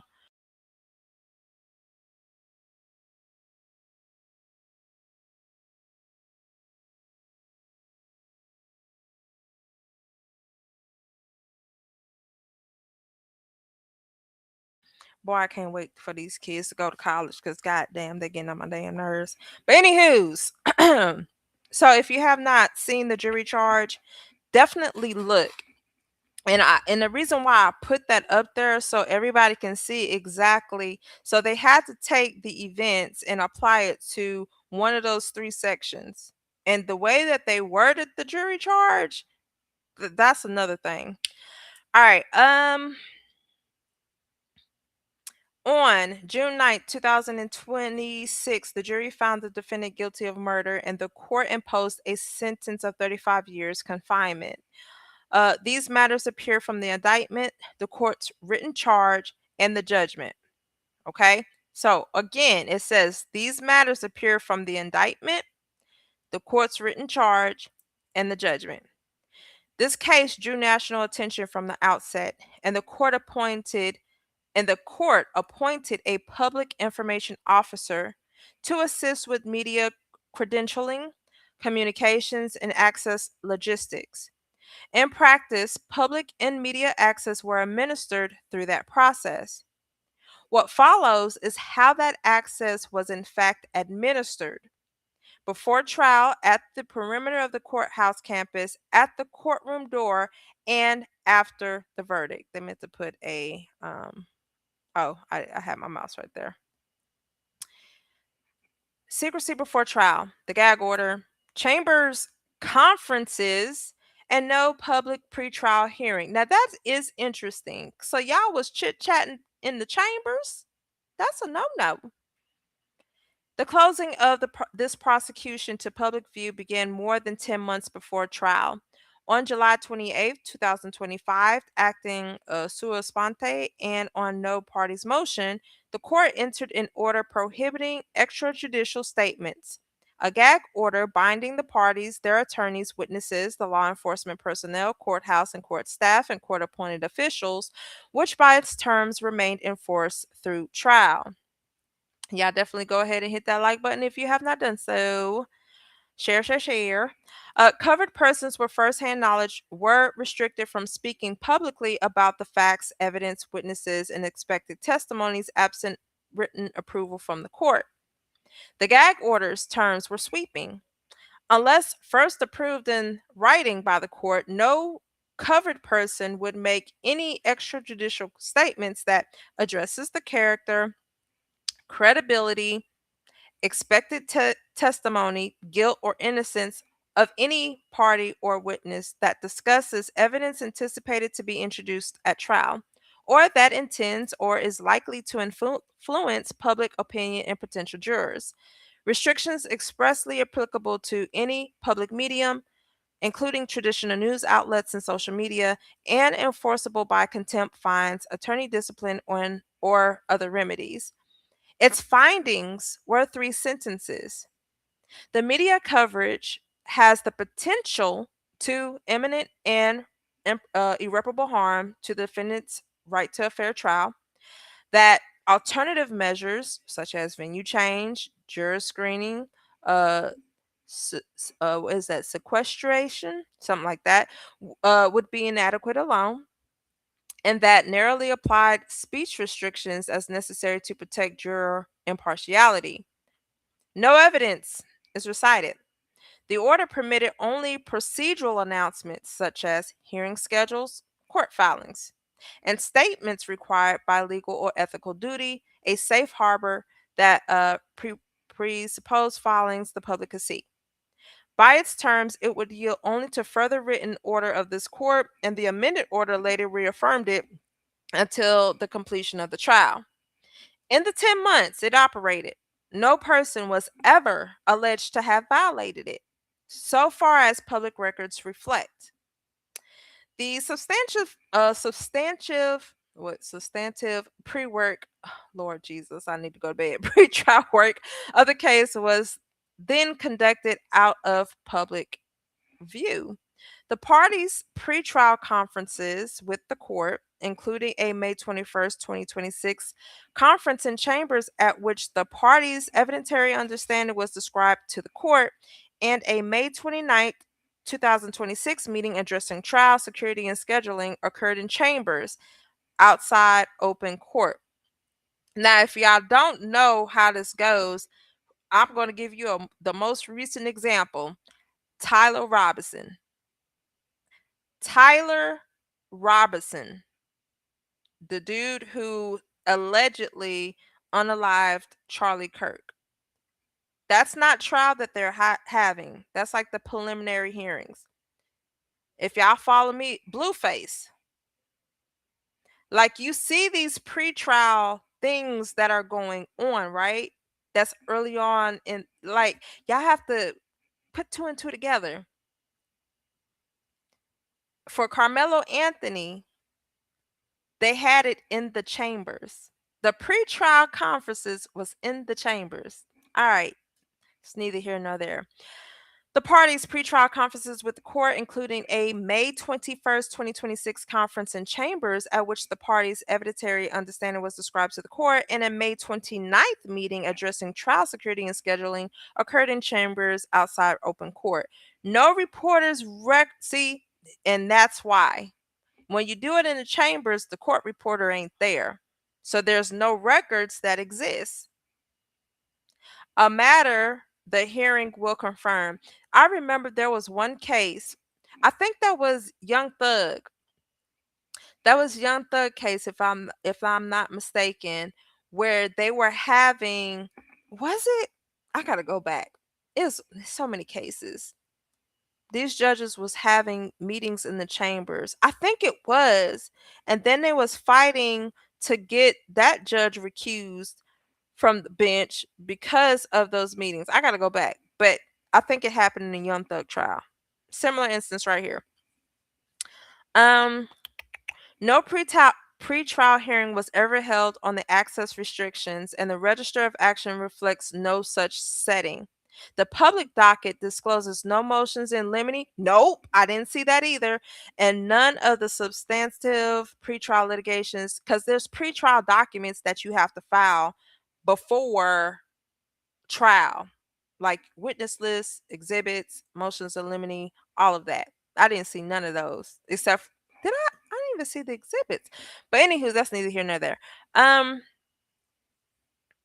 a member of the public who examined the docket before trial would have found no hearing to attend and nothing to read. Oh yeah, y'all. Y'all hit that like button, hit that like button, hit that like button. Okay, thank you. I know it was Young Thug. I know it was one of those cases. I was like, boy, it see when they don't want something to go on record, they do it in their chambers. Sussy, as my kids would say. The amended order, the written terms of access. On May 18th, 2026, the court signed the amended order regulating trial proceedings, media access, security, and courtroom decorum, entered to govern all aspects of the trial proceedings. The order recited the directives of Waller versus Georgia and Shepard versus Maxwell found that unrestricted access or activity may compromise courtroom security, juror privacy, and the defendant's right to a fair trial, and promise reasonable public access consistent with constitutional requirements. Yeah. And I think I showed that on my channel. I can't remember. But yeah, Brian still did go crazy. Brian still he was a I like him. Yes, they were skipping all types of legal steps. Mhm. In operative terms were these. The courtroom would open at 8:30 a.m. for the media and at 8:40 a.m. for the designated family members and at 8:50 for the general public. No more than 9 members of the media would be admitted. Seating would be on a space available basis. The doors would close promptly at 9 a.m. Well, that's a first. Individuals arriving after that time would not be admitted until a recess, and no person who left could re enter except at recess. All persons attending were required to dress in appropriate business attire. Hats and caps were prohibited, and clothing or items displaying messages, logos, symbols, and other images related to the case or otherwise distracting or potential prejudicial were banned. The order appointed Steve Stoller, identified in the order only by a personal email address and a cell phone number, as the court appointed public information officer, committed media credentials to that office, and announced that the court will not intervene in or resolve disputes among members of the media regarding access or seating. Hold up. How you have a personal email address and you work for the county? Day one, you would have no, sir.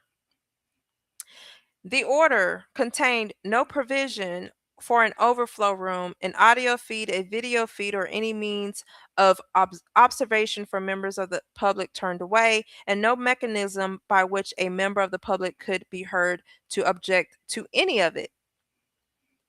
The order also closed the courthouse grounds themselves. It placed the entire courthouse campus, including parking lots, I'm going sideways, sidewalks, green space, and other designated area under a nightly curfew from 11 p.m. to 6 a.m. beginning May 31st, 2026. It designated restriction zones on the attached exterior map, and it also ordered that the Collin County Sheriff's Office and other law enforcement personnel to ensure compliance with this order at all times during the trial. Under the order's enforcement clause, any violation, including a citizen's presence in the courthouse parking lot or on the green space beside the courthouse before 6 a.m., expose the violator to immediate removal from the courtroom, courthouse, or court grounds, and the position of sanction. What? Including contempt of court, and no warning is required prior to enforcement. No findings of any kind accompanied the curfew. Y'all crazy as what? Access and operation, the curfew, the parking lot, and the Don line. I just want to commend those who went out there because, baby, let me tell you something. I'm not getting on no 75 during them hours. I live right here in Richardson, and that's exactly why I moved. I moved to Richardson so I could be close to where I used to work. I work from myself, so I work from home. But baby, I'm not going down 75. So y'all, kudos to y'all who went up there. Child, I was still asleep in my bed. In operation, admission had almost nothing to do with an order stated 8:50 a.m. public entry time. Because the public seats were few, members of the public began arriving in the pre-dawn hours, often between 4 to 5 a.m. before court was in session and while the campus curfew was still in force, Lord. And sheriff's deputies enforcing the order stopped arrivals at the parking lot and restricted entry onto the campus until the curfew lifted at 6 a.m. The queue that actually determined who would see this trial thus formed at the perimeter of the courthouse campus hours before any proceeding convened. A member of the public who appeared at the order's appointed hour of 8:15 a.m. had, as a practical matter, no prospect of a seat.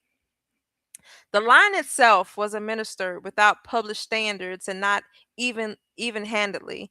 Individuals were permitted to move ahead of members of the public who had already waited for hours. Thelma Anderson, who arrived early on June 6 and initially held approximately the seventh position, was displaced to approximately 35th beyond the number of available seats and was excluded from morning proceed. What? Tamitra Carter, identified as number 7 on an early arrival list, was removed from the line on June 5th and lost the morning session. Admission was run through two lines, one for a media list, one for everyone else. And media outlets denied credentials were directed by the public information officer to seek entry through the public line, whereas a Collin County Sheriff's deputy administering the line acknowledged on video persons who print out whatever and make themselves like they are media consumed the public few seats, a practice the officers conceded they cannot police. That's wild. That is wow, bro. Inside the courtroom, 2 dozen public seats and an overflow room provided and then withdrawn. The courtroom held approximately 70 seats, I'm sorry. By the court appointed public information officer on written account, 15 were allotted to the prosecution's family, 15 to the defense family, and 9 to the media, including a courtroom sketch artist, with additional seats for court staff, leaving about 2 dozen or so for the general public. The trial judge later confirmed the arithmetic on television, some 200 requests by the media, and 27 to 32 public seats that re rotated every day. None of these allocations appear in order, and the 15-seat family allotment was not honored in practice. The defendant's own family was limited to 8 seats in total, so that his grandfather and his aunts were excluded from his trial, while those admitted were required to register a day in advance and were warned that a visible facial expression could result in removal. Hmm. I hope y'all read that. That's interesting. Hmm. For jury selection, the court furnished what its order had never promised: an auxiliary viewing location outside the courtroom, a functioning overflow room where members of the public who cannot be seated inside observed the proceedings on June 1st and June 3rd of 2026. On June 4th, 2026, the first day of testimony, the court eliminated it. No announcement was made in open court, no order was entered or modified, and no findings were made. Public access was thereafter confined to the seats inside. Nor was the elimination a reaction to anything that occurred at trial. As early as May 25th, 2026, the public information officer had advised an inquiring journalist in writing that there will be no overflow room during the trial. This, although the county's own media request intake form listed overflow room access among the accommodations that could be requested. When Thelma Anderson asked the court for an alternative viewing location, there were no way there was no way even to file the request. The county's electronic filing system had no category for a courtroom access request in a criminal case, so the request was routed by email to the court coordinator and on the public information officer, and it was denied outside any judicial proceeding. You know what? Hold up. I'm gonna take y'all on a journey. Cause baby, we about to see. Cause normally, um, really, y'all stuff. Oh, y'all see I'm work right there. East Texas. Cause I mean, I've never filed a media request, so I don't know. So I'm just gonna see exactly what the options were. Cause technically, the county can't hold on, let me see. Was that the case? I think that's the case. Technically, it's not like the county can just go in and make an option, but sometimes they're what's called a no fee document that you can possibly file under. But I know that, but I don't think the public will know that. But the clerk should know that. Hold up, let's see. Filing code. Let's see what filing codes they got. Affidavit, amending application, bond, election as letters, motions, notice. I would have put it under other documents not listed or request. Yeah, I would have did that. But see, the public don't know that. The public don't know that. That sucks though. Um, Day by day, the accommodation existed only while no witnesses testified. The pattern is visible day by day. During jury questionnaires in Voir dire, June 1st and June 3rd, an auxiliary viewing room accommodated the members of the public who could not be seated inside. On June 4th, the first day of testimony, that room was eliminated, and on every documented day of testimony thereafter, members of the public were excluded. The accommodation existed precisely when no witnesses was testifying and vanished precisely when the evidence began. Y'all know why they didn't want y'all in there when the witnesses was in there. Let me take a sip of my Coke. Hmm. Let's see, June 1st, jury questions, auxiliary viewing room was available. Oh, I mean, they got it down. Courthouse was closed on the 2nd. Voir dire, auxiliary room, testimony began. So anytime there was a testimony, it was, that's interesting. The excluded public. The exclusions that follow were repeated in concrete. Jacqueline Yan traveled from North Carolina and on the first day of testimony found a line of roughly 80 to 100 people, from which only about 27 were admitted. Tara Allen flew in from Arizona, observed jury selection from the auxiliary viewing room, was told on June 4th that the room had been eliminated and was excluded from the courtroom on June 4th and 5th.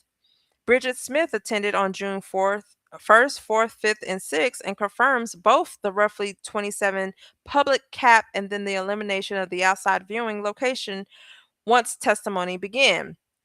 Kiera, I hope I'm saying your name right, West, was turned away on June 1st on a purported jury members only rule and was physically removed from the courthouse on June 6th because of the expressive content of her clothing. Thelma Anderson was excluded on June 4th and 5th and 6th and was June 4th and 5th and on June 6th was seated only in mid-afternoon after substantial portions of that day proceedings had passed.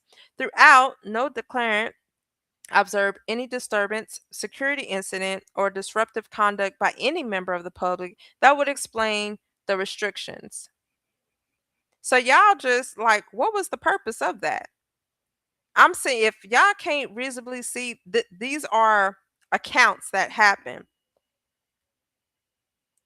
At first, they allotted 15 seats for the prosecution's family or the family of the victim, as well as the defendant's family. But then they reduced their seats. Like there's a like if you cannot see this, then I don't know what to say. There's clearly something wrong with you if you don't see the issue with this. And then you have people that are coming in. Now, some of these names I do not know, but I bet you I know who was up in there. And I'm going to go see before I tell y'all, but I bet you she was up in there. Hmm. The unrecorded agreements. This is what people are talking about. This is the juicy one. I might read this and I might cut it off and go to bed. The unrecorded agreement. The defense tried its case under that limitation in reliance on an understanding reach off the record. The same off the record method that hid the pretrial proceedings from the public also produced the understanding on which the entire defense was built. Beginning in early May of 2026, the lead prosecutor proposed that the parties try the case clean based on what happened under the tent that day, with neither side offering character, reputation, or extraneous conduct evidence concerning either the Metcalf twins or the defendant. The terms were negotiated in meetings and calls on May 5th, 8th, May 11th, and May 21st of 2026. The parties presented the understanding to the court itself in chambers off the record. To avoid media reporting on bad act evidence, the understanding was memorialized only as a deliberately generic motion in limine hand delivered to the court on the first day of trial. It does not appear on the public docket. Oh, oh man. Uh I want to go to example 10 and 2. I want to go to example 10. Oh my gosh, I don't even know where example 10 and 2 is. Hold up. Let me try something. We're going to use this find button. Exhibit. I hope this work. Please. We're on page 8. Oh, please don't. Okay, 4. Nope. We ain't gonna do it. Yay! Let's get into this tea right here. This is the affidavit of Mr. Trial Counsel Mike Howard, signed and notarized, y'all. Huh. We was on page 8. Y'all remember that? And I'm very, very interested because I work with a few criminal attorneys. Now, Mike Howard, I for now when we say criminal, everybody think, unaliving, unaliving, unaliving. Me, it could be DWIs, it could be all that. I thought he was just good for because every attorney, y'all have to realize all attorneys don't specialize in everything. Everybody has their strengths and then they also have their weaknesses. But a good attorneys know what their area of law is. In criminal, like yes, you do have the unalivings, you have traffic tickets, you have DWIs, DUIs, assaults, like anything that you would get locked up for, right? For me, I thought Mike Howard just was good for DWIs and all that, not major stuff. Because I really don't follow him, to be honest. I follow like the Not Guilty Boys, Andrew. I've been following him for a while now. So I know of him. Like if you ask me about a criminal attorney, I only have a few on my hand that I know because I've seen their work. But Mike Howard, I don't know. But let's see what he done said. Let's see what he said. Now, affidavit, me, when we draft affidavits, this is something that it's a statement. Okay. It's notarized. And as a notary, when we notarize it, we have to ask them, is everything that you're saying in this true and accurate or correct? And we notarize it on that end. So based off of this, it is a notarized document that has been filed with this pleading. So if anything in this affidavit is not correct, he can get in trouble for that. Just FYI. All right. Well, let's see what he said. I was the trial counsel supported by second chair Toby Shook. Third third chair. Oh, I didn't even know it was a third chair. Third chair co-counsel Tasha Gupta. Gupta. And briefing appellate co-counsel Michael Mwala, who represented Karmelo Anthony. Leading up to the June 1st, 2026 trial of this case, the defense and prosecution reached an agreement where the prosecution and defense jointly agreed to not raise an alleged character, reputation, or extraneous offenses, bad acts evidence relating to Mr. Anthony as well as Austin Metcalf and Hunter Metcalf during trial. That was the agreement. Hold on, let me see. Okay, and here, this is what it says. Alleged character. I want everybody, it's not saying that they both had, they all had something bad. It's alleged. Okay. Alleged. Keyword. The lead prosecutor in the case, Bill Worski, and y'all gotta go watch my little series because Bill Worski, that dude is crazy in the office. He is crazy, he is disrespectful. And I think he be back blackmailing Greg. I'm not even gonna lie to y'all. But anywho's the lead prosecutor in the case, Bill Worski, brought up the possibility of the agreement a number of times well before the agreement was discussed in detail and eventually reached. When mentioning a proposed agreement, Mr. Worski proposed that we try the case clean, which he defined as based on what happened under the tent that day under the Memorial High School tent at Kirkendall Stadium on April 2nd, 2025, and not go into character, reputation, and extraneous offense and or bad act evidence applicable to either Austin or Hunter Metcalf or Carmelo. See, this right here, and I'm just thinking from my point of view from doing this. And this is my opinion. This is not saying that this is concrete. But by Bill Worski saying trying the case clean, I personally think that there was bad information out there regarding those twins, and he did not want that information to be brought up in court. And it could very well be something happened with Carmelo. We don't know. Cuz who else, I don't understand why would you say let's try this case clean. Let's forget everything that they have done. That's why we didn't see the emails from the cheerleaders or anything of that nature.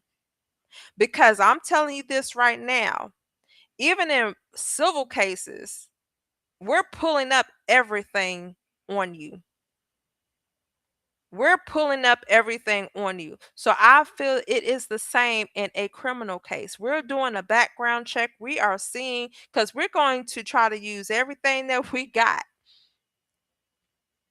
So by him saying, let's start this case clean, he didn't want to bring up all of that stuff because that would have looked really, really damaging on the prosecution side. Right? Now that's just my opinion. I ain't saying it's concrete. But based off of what I have read about Bill Worski, And y'all will hear that if y'all watch inside the Collin County's DA's office.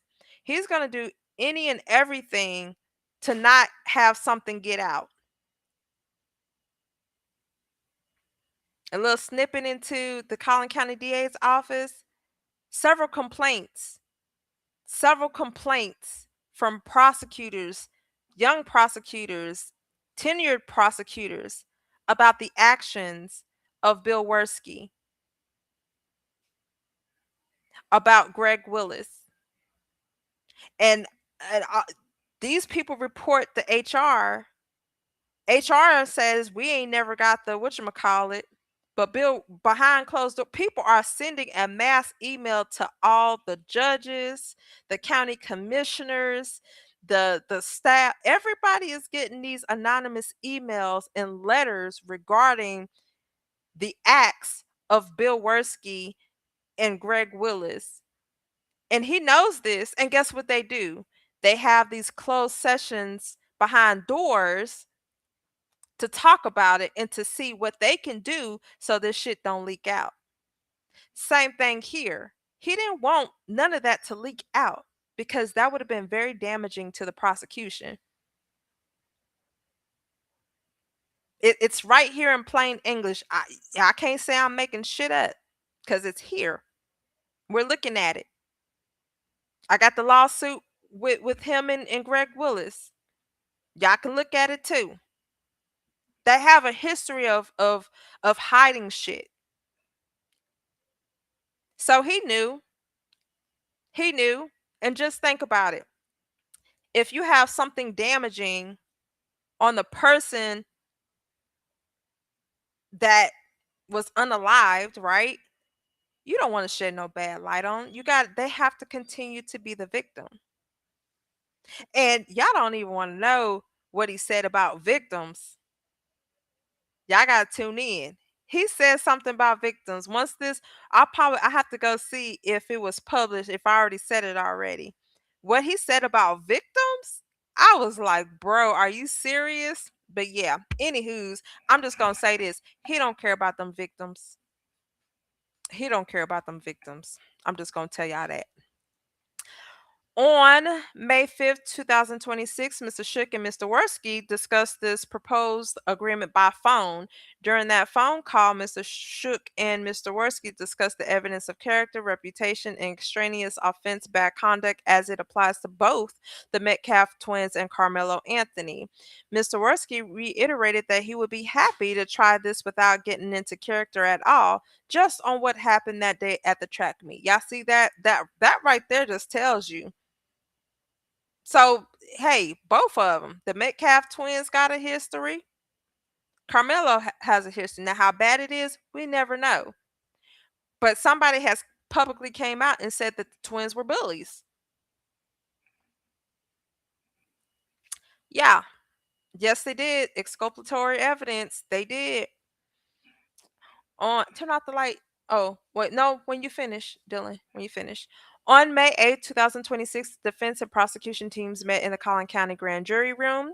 The prosecution team gave us a document entitled State's Notice of Intent to Use Extraneous Offenses, hereinafter State's Notice, and we gave them a document entitled Anthony's Motion in Limine regarding the admissibility of pertinent character trait evidence, evidence under the ambiguous aggressor rule, and evidence under Texas Code of Criminal Procedure, Article 38.36, hereinafter defense notice.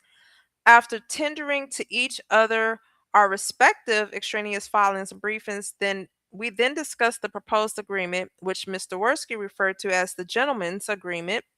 Mr. Worski outlined the proposed agreement as follows. Both sides try the case without character, reputation, or extraneous evidence for either the Metcalf twins or Karmelo Anthony, and just try the case based on what happened under the tent. So they don't want to bring up that that they were bullies or somebody might have gotten at the fight or whatever the case may be. They just want to base everything on what happened under the tent. And during another description during that meeting, what happened on the day of the incident. Seeking clarification, I asked, and Mr. Worski confirmed that this would mean that the defense would not go into evidence relating to the Metcalf twins' character, reputation, and extraneous offenses, acts related to violence and bullying, inclusive of discipline and write ups in the Metcalf twins school records within this framework, as well as racism.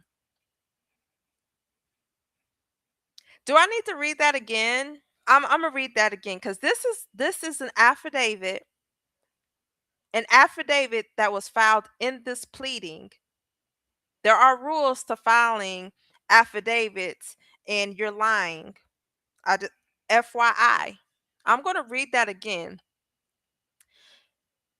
Seeking clarification, I asked, and Mr. Worski confirmed that this would mean that the defense would not go into evidence relating to the Metcalf twins' character, reputation, and extraneous offenses and acts related to violence and bullying, inclusive of discipline and write ups in the Metcalf twin school records within this framework, as well as racism. In exchange, right? The prosecution would not go into character, reputation, extraneous offenses, acts, evidence relating to Carmelo Anthony, inclusive of contents of Carmelo Anthony's cell phone and school disciplinary records.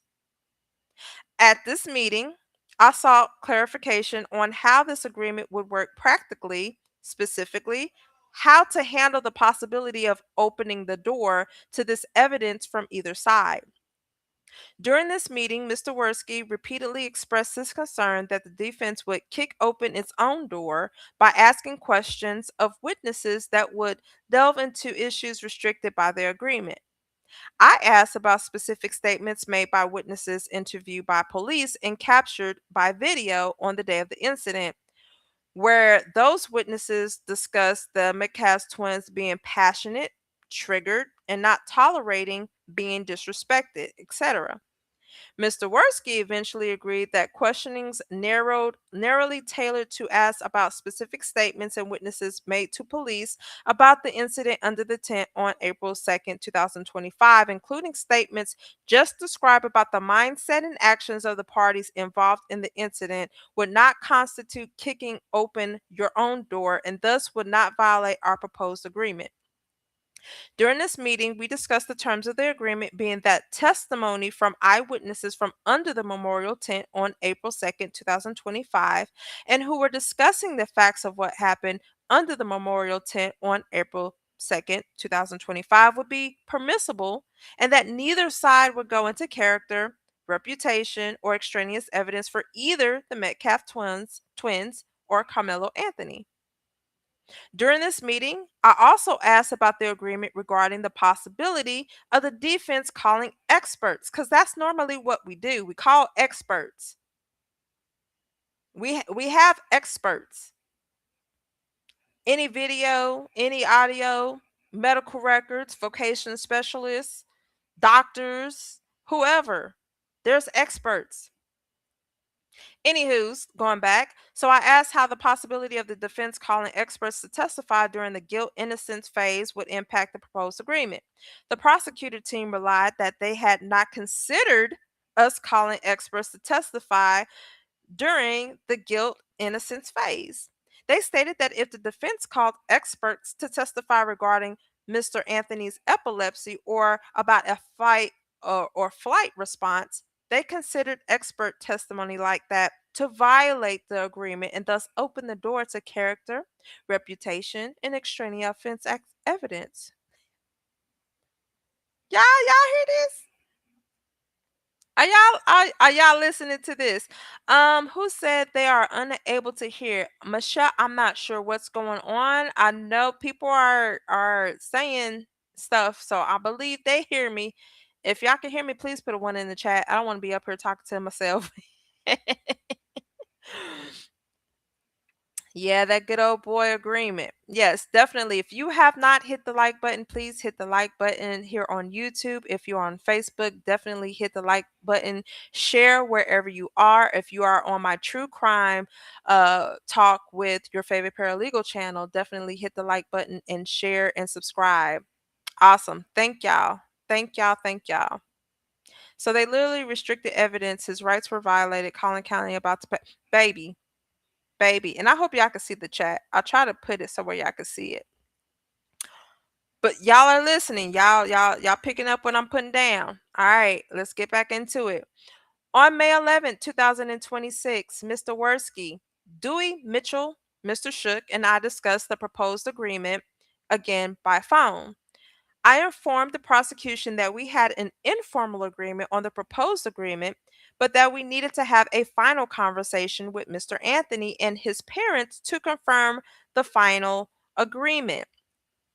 During this phone conversation, Mr. Worski confirmed that the agreement would extend to the sentencing phase of trial as well.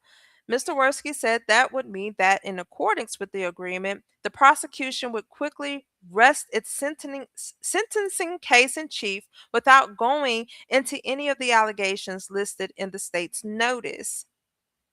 Mr. Worski said, however, that he would not allow a false impression to be presented to the jury by a defense witness, and that if such a thing occurred, he would respond by going into character, reputation, and extraneous evidence from the state's notice.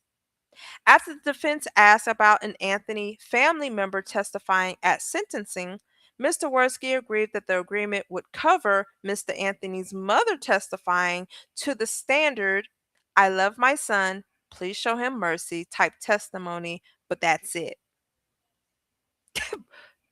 Girl, this is wild. Yeah, I'm seeing this. I'm reading this motion. This is my first time reading this, y'all. I'm not even gonna lie to y'all. Cause what? And see, we was wondering, like, okay, well, why didn't they testify? Blah blah blah. Well, now we know why they didn't testify. Boy, boy, oh boy. On May 21st, 2026, the defense and prosecution teams met with Judge Roach in his chambers. During that meeting, both sides explained their agreement to the judge, describing it again as both sides agreeing not to go into character, reputation, or extraneous evidence as it applies to both sides during both guilt, innocence, and sentencing phases, as long as no doors are open or false impressions given. We agreed that the best way to document such an agreement would be for the defense to draft and file a motion in limine applying to character, reputation, and extraneous evidence applicable to all witnesses, so it would cover both the Metcalf twins and Mr. Anthony, but if made public, would not trigger reporting in the media about bad act evidence specific to certain witnesses, thus endangering a fair trial. On May 21st, 2026, I drafted the motion in limine as described above and sent it to Mr. Worski by email. It was hand delivered to the judge on the opening day of trial. Yeah, there is no I can pull up all of my cases that are in current litigation and we're about to go to trial, and we file a motion limine. I did not see that. I was like, where are the pretrial documents? I don't see any. And this is the reason. This is the reason. This, oh my God, this is crazy. The defense understanding of the agreement.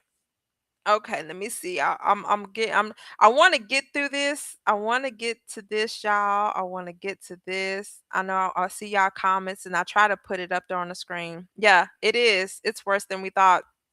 So the judge knew about the agreement before. Mm-hmm.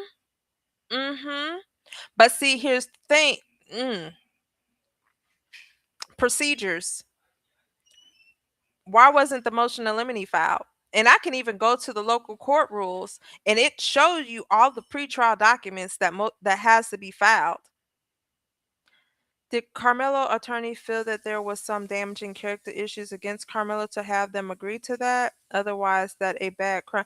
I think based off of what it said that inclusive to Carmelo's cell phone and what did it say? His cell phone and something. I can't remember. Oh yeah, his cell phone and school disciplinary records. Okay, whatever the case may be, he probably got written up for something. Hell, when I was in high school, I cussed out a teacher because, yeah, but I was a straight A student. She wasn't teaching me. But anything that he felt probably could be damaging, but I don't think it was more damaging than bullying and racism because that was clearly stated. Bill Worski did not want the people to know that they were bullies and that they were racist. It it clearly, I ain't say it. It just stated in this document that Mike Howard actually got notarized. Mhm. Man, and Greg Willis too. Greg Willis up there sexually assaulting women in his office. And I don't understand why people don't run again. I understand that Collin County is a very conservative county, but my God, that man has to go. If there are women in that office still being assaulted, and if Bill Worski is still belittling y'all, cussing y'all out, talking to y'all like y'all kids, leaving y'all excluded from professional development, trying to have a drinking time with his buddies, or freaking going to, y'all need to leave. Y'all need to leave. All right. So, anywho's, let's go back to this. So, this is what Mike's understanding was of that agreement. The defense understood the agreement with the prosecution to cover all witnesses who could be called to testify by either the prosecution or defense about the incident that occurred between Mr. Anthony and the Metcalf twins and their teammates under the memorial tent on April 2nd, 2025. Y'all notice that it says the Metcalf twins. So it didn't specifically say just Austin. So the incident that occurred between Mr. Anthony, the twins, and their teammates up under the tent. As every description by Mr. Worski described the agreement to allow for testimony about what happened under the tent, and Mr. Anthony was obviously a witness to what happened under the tent. By the plain meaning of the language Mr. Worski repeatedly used, the defense always understood the agreement to cover Mr. Anthony's potential testimony just as it would any other eyewitness to the incident under the tent on April 2nd, 2025. Following the plain meaning of Mr. Worski's word in describing the agreement, the defense understood the agreement to cover testimony by eyewitnesses, such as memorial students underneath the tent at the time of the incident, Hunter Metcalf, students outside the memorial tent who looked over and witnessed the incident, and Karmelo Anthony. Now, I understand some people be like, I don't believe. Now, Mike Howard, yes, I believe he's a joke. I think the best he can do is probably DWI, DUI cases, occupational license, that. Me personally, I even went to go see like murder trials that he actually covered. And to be honest, I went on Collin County and you could just type in the attorney's name and you'll see all of the cases. Me personally, if you and attorneys will tell you, if you ain't got no heat in that county, don't be taking no case. Do not be taking a case. Like when we file stuff, we be like, "What county is it?" Oh, it's in Collin County. All right, file it in Collin Court. They be dodging district courts because they was like, "I don't like the district court judges." They rather file it in county courts. But as far as this is an affidavit, and a notary has signed it. Whether we like it or not, he can get in trouble for producing a false affidavit. So everything, I'm taking this as true and correct because as a notary, and I hope the notary did that. Is everything in this true and correct and accurate? And he said yes. So I'm going to take this. All right. So, this understanding of the agreement was further confirmed by events that occurred after the motion of limine memorializing the agreement was drafted and tendered to the prosecution. On May 29, 2026, after the meeting with Judge Roach, the prosecution, and the defense to discuss how trial security would be handled, the parties discussed the timing of the state's case in chief and when the defense case in chief would start. Mr. Worski informed the court in defense that he estimated it would take 3 days for the state to present its case in chief, which would have ended sometime on Saturday, June 6, 2026. In response, I voiced concern to the judge in front of the prosecution team that some of the witnesses the defense anticipated calling to testify were unavailable on Saturday, June the 6th. I explained that, like in my case, I would not know until the final moment whether they would call our client for sure. But that if the prosecution rested sometime Saturday and the judge forced us to call witnesses immediately on Saturday, I may not have enough witnesses available to fill up a full day of testimony Saturday.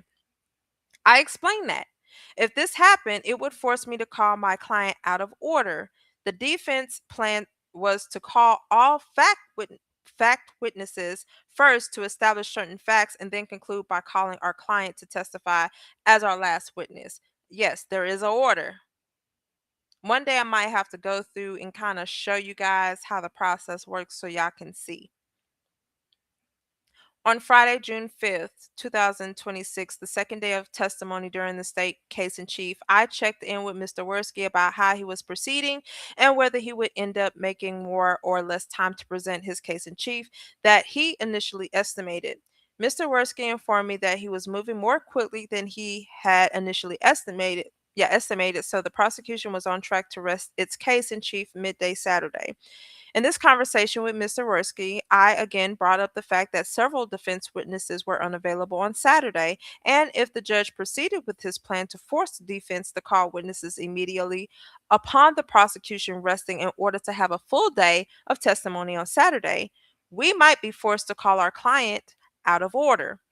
This time, I did not preface the statement with the perfunctory that's a weird word. Like in any case, I won't know if I'm going to call my client at the last minute because I was not on the record and I was speaking frankly with opposing counsel. I was very plain about the defense intention to call Mr. Anthony to testify and how the judge's proposed schedule requirements were going to force us to call Mr. Anthony out of order. I don't independently recall what time on Friday, June 5th, this conversation with Mr. Worski occurred, but it must have occurred just before noon because I then sent an email to Michael Mola describing the problem we were facing and asking Mr. Mola to draft a brief for us to argue to the judge that he couldn't force us to call our client out of order. Yes, they do. Throughout the morning and early afternoon of Saturday, June 6th, Mr. Shook and I repeatedly check in with Mr. Worski to get updated estimates of when he might rest this case in chief, each time referring to how the judge's plan was going to force us to call a client out of order. Besides, the defense team repeatedly mentioned in front of Mr. Worski and the rest of the prosecution team they were intended to call our client to testify, even if it meant it would be out of order. Mr. Worski's own actions and arguments made it clear that he knew full well that we intended to call Mr. Anthony to testify. Even both sides tendered their notices of and arguments in favor of the admissibility of character, reputation, and extraneous evidence pertaining to the other side's witnesses.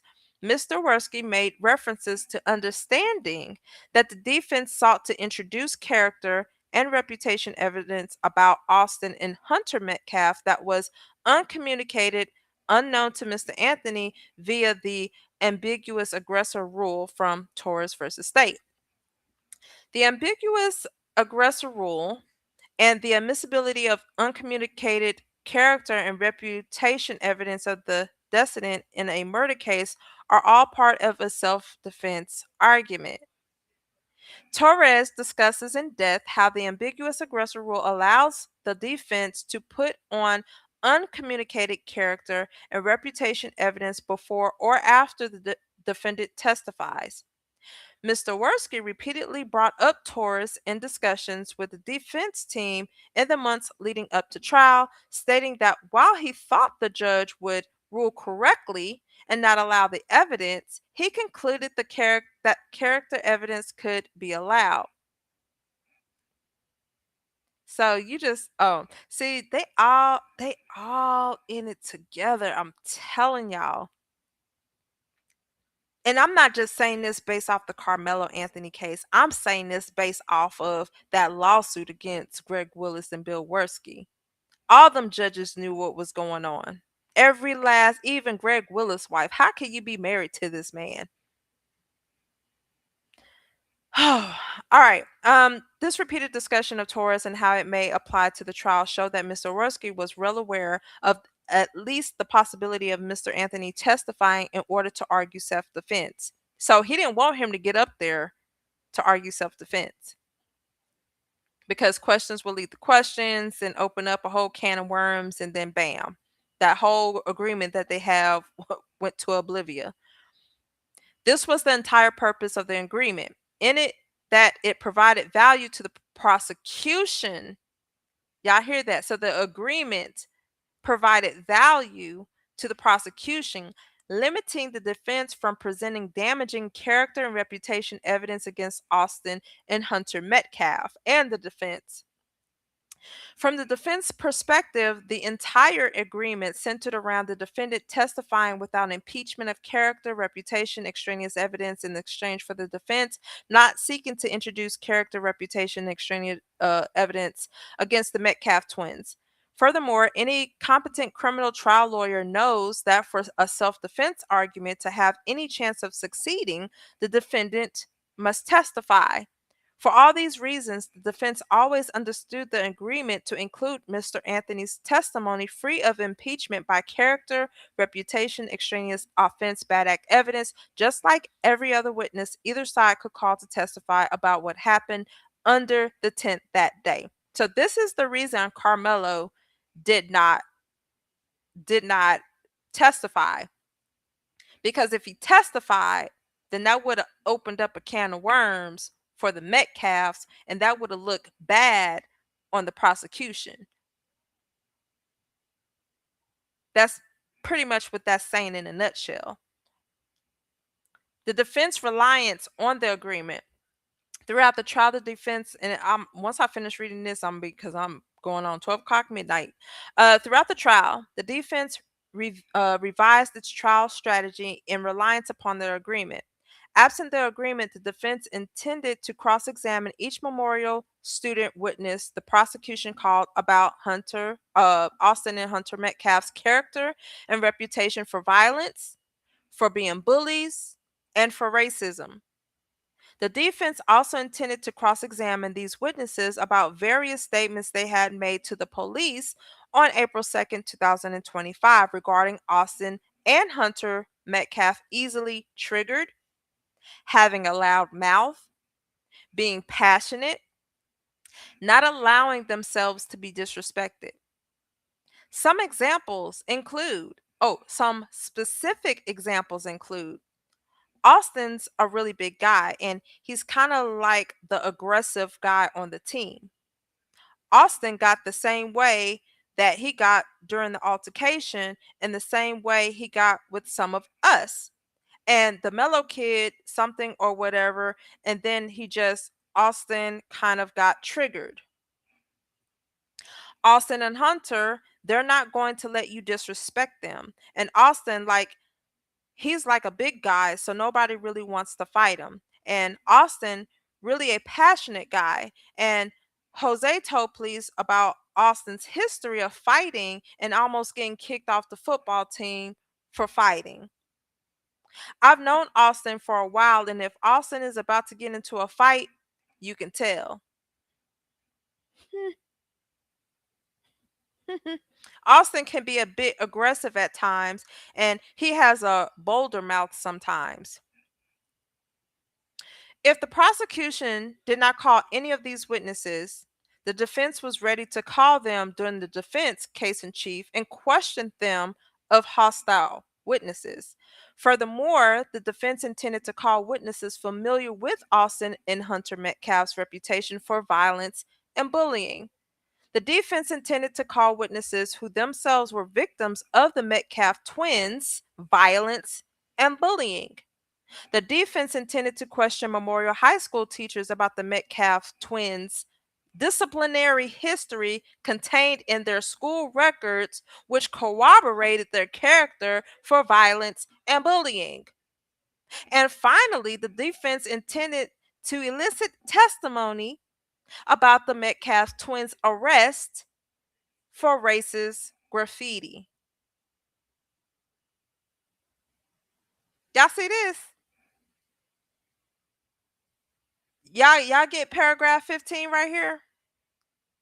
I might have to snip this and repost it because people need to know. Now, I'm going to say this. We may not like how Mike handled this case, but if he is a good defense attorney, as people say he is, please note that I believe he has all the records. When we do discovery requests and we request all of this stuff, then you already know that he has them. We already know that he was supposed to testify. Anthony was, Karmelo, but he couldn't. Y'all don't understand how Bill. We can make up all of this, but I have to base this off of everything that I have read in that other lawsuit. Who is that? Dane Calloway. Thank you. Thank you. Thank you. Thank you.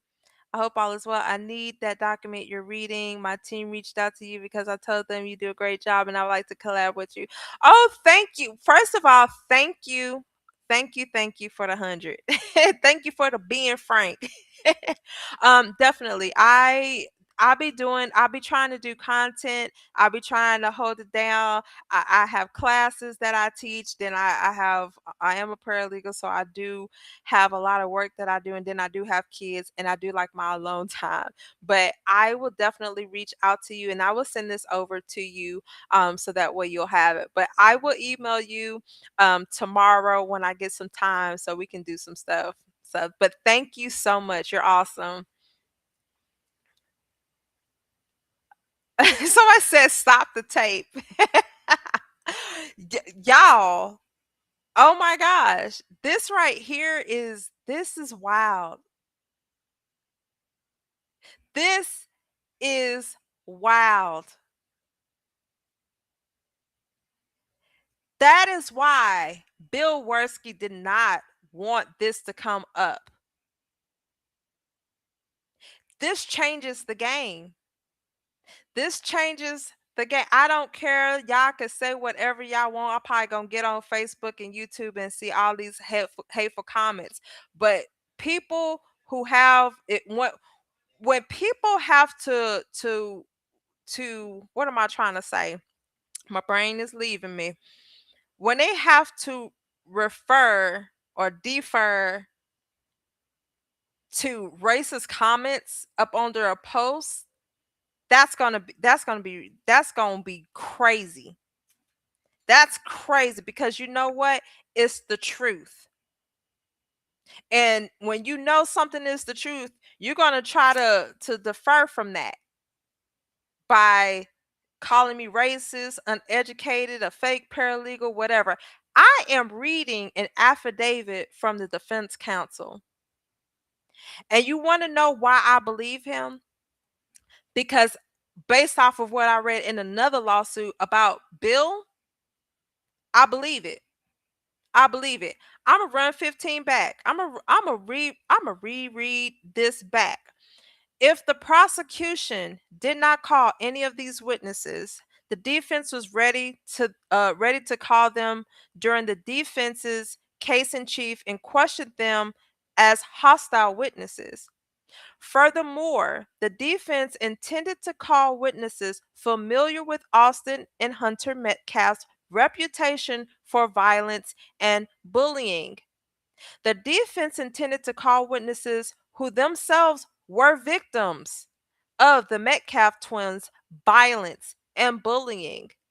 The defense intended to question Memorial High School teachers about the Metcalf twins' disciplinary history contained in their school records, which corroborated their character for violence and bullying.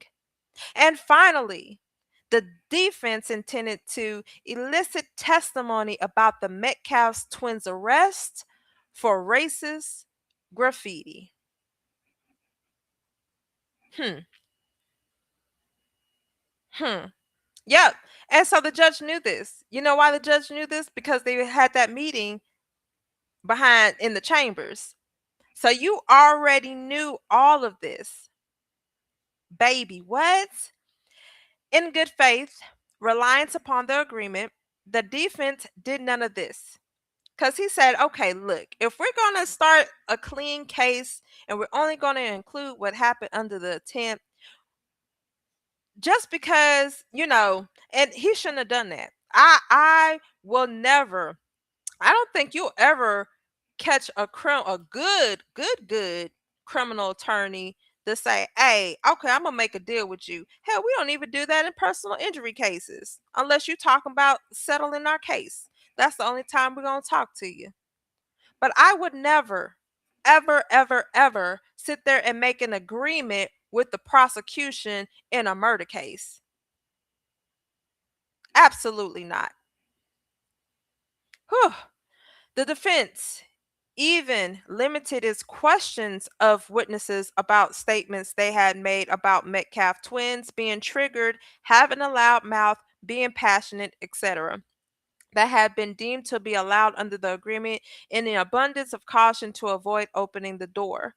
Furthermore, because the prosecution had made it very clear that the defense calling in any psychology related expert would open the door to character, reputation, and extraneous evidence pertaining to Carmelo, the defense choose not designate any experts and ultimately choose not to call as a witness a neuropsychologist to discuss how Mr. Anthony's epilepsy impacted his perception of threat and response as that is relevant to self-defense, and a forensic psychologist to discuss both brain development of a 17-year-old as well as a fight or flight response as it applied to Mr. Anthony's actions. So, boy, Bill knew what he was doing. Mike, Mike didn't want to stand up to them. I'm just going to come out and say it. He didn't want to stand out to them. He did not want to stand up. And I hate, and I'm just going to say this out loud and he get mad. I don't know if he remember me or not. But Mr. Dominique Alexander, I hope you did not tell that family not to hire the not guilty boys. I pray to God, I hope you did not tell them that. You are going in Collin County, the most conservative county in this region, and you're going to tell them not to, like, I don't care. You need somebody that can go toe to toe, who ain't scared. And I know Andrew ain't scared, baby. They held Andrew in contempt. One time he was cheesing in that damn mugshot. You need somebody to go toe to toe with these people. I mean, whether or not, like, they're like, dude, we got to do better. There's like, you really just like you, but knowing how Bill is, though, ain't no telling what the fuck Bill did. Cause like I say, I really think Bill got dirt on Greg Willis and Greg Willis got dirt on Bill. So I'm pretty sure Bill got dirt on anybody, on any and everybody, and he uses that. Like, these people in that DA office, Bill and Greg, literally made it to where This one chick, she was barely making it. She quit. Like I'm not even gonna tell y'all. Y'all gotta tune into that. But I'm gonna tell y'all this. They have power. If they tell you that you ain't gonna be able to work in any court, any city, any county, they were doing it. So I don't know what he told Mike, but this is fucked up. This is fucked up. Whew. Furthermore, because the prosecution had made it very clear that the defense oh, you already read that part. All right. Oh, come on. Come on. I think my computer about to give out. Wait, where we at? All right. As a result of this revision in defense strategy, the defense did not go into these subjects during the voir dire opening statement. Without such an agreement, or if the defense had suspected that the state would violate the agreement, the defense would have explored the subjects during the voir dire. And yeah, I know I am a paralegal. Some of this shit I do not know how to pronounce, but baby, I know what it is, so y'all leave me alone. And would have introduced those topics during its opening statement. And if y'all have not liked this video, y'all better like it on YouTube, on both my channels as well as Facebook. I will come for y'all. In sentencing, in reliance upon the agreement, the defense did not designate an expert, oh my gosh, who was ready to testify regarding mitigation, a risk management, wait, a risk, I said risk management, a risk assessment and psychological profile, Mr. Anthony.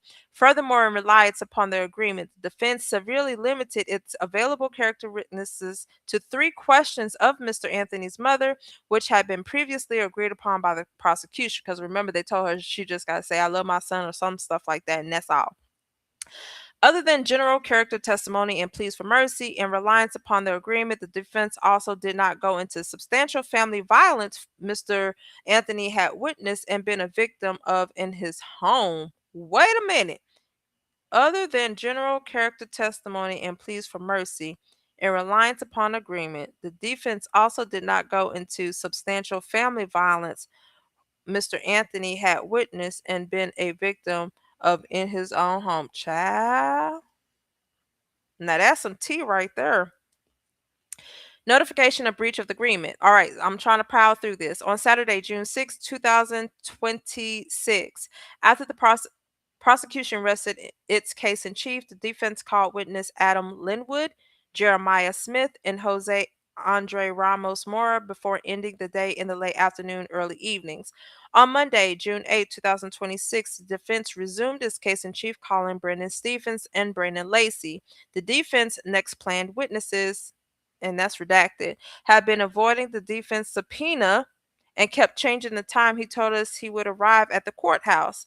Accordingly, after Mr. Lacey's testimony, we took a break at 10:50 a.m. to see if blank had arrived. Now, if it's redacted, that means that that's probably somebody under the age of 18, and minors have to be redacted from the court filings, especially if it's going to go public. During the 10:50 a.m. break in the back hallway outside the judge's chambers, the judge asked us for an update about timing, how many more witnesses, etc. I explained that the next witness the defense had planned to call was a Centennial High School coach, her high school Centennial High School coach.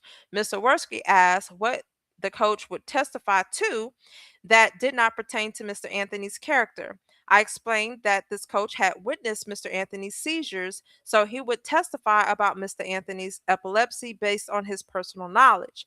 Mr. Worski then argued that testimony about epilepsy was irrelevant at guilt, innocence, and to the extent it was relevant, would open the door to character, reputation, and extraneous evidence against Mr. Anthony. In plain terms, it would breach the agreement that they had. I stated that I disagreed. I stated that I disagreed, explaining how it was relevant to Mr. Anthony's state of mind pertaining to self defense and that it did not relate to character, reputation, or extraneous evidence in any way. But Judge Rocher agreed with Mr. Rusky that he, through testimony about epilepsy, was not relevant during guilt, innocence, and would open the door to character, reputation, and extraneous evidence. Based on this, I informed the court that I would not call the coach and that I anticipated having one or more one or two more witnesses before I would call Mr. Anthony. In response to the judge's questions about likelihood of Mr. Anthony testifying, I told, let's see, wait, I told the judge that we would need to confer with Mr. Anthony about his Fifth Amendment amendment decision regarding testifying, but I was 99% sure that he would in fact testify. After the break, back in the court before the jury to give blank more time to arrive at the court, we then called Frisco Police Department Detective Riley to testify. After Detective Riley finished testifying, then I decided not to call Blank as a witness, and we broke for lunch early around 11:17 a.m. And the prosecution and defense teams stayed behind to talk to the judge outside the jury's presence. On the way back to the chambers, Mr. Worski mentioned to Mr. Shook that, from his perspective, I had already opened the door to character, reputation, and extraneous activities, Lord, extraneous evidence pertaining to Mr. Anthony by saying that Mr. Anthony was a member of the chess club during my opening statement. I did not say anything about chess club at any time during my opening. I said that Mr. Anthony played chess during my background description of him and his hobbies. Oh, so he didn't want people to know Anthony played chess because that would mean he's very intelligent. I like chess myself. Mr. Worski also stated that from his perspective that the agreement did not cover a testifying defendant.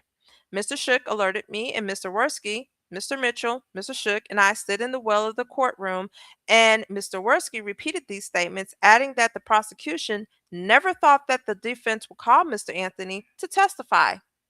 Back in the judge's chambers, Mr. Worski repeated his assertion that the agreement between the prosecution and defense never contemplated a testifying defendant. He elaborated, saying that he had never thought we were calling Mr. Anthony as a witness. He also repeated his claim that I had already violated the agreement during my opening statement by saying that Mr. Anthony was a member of the chess club.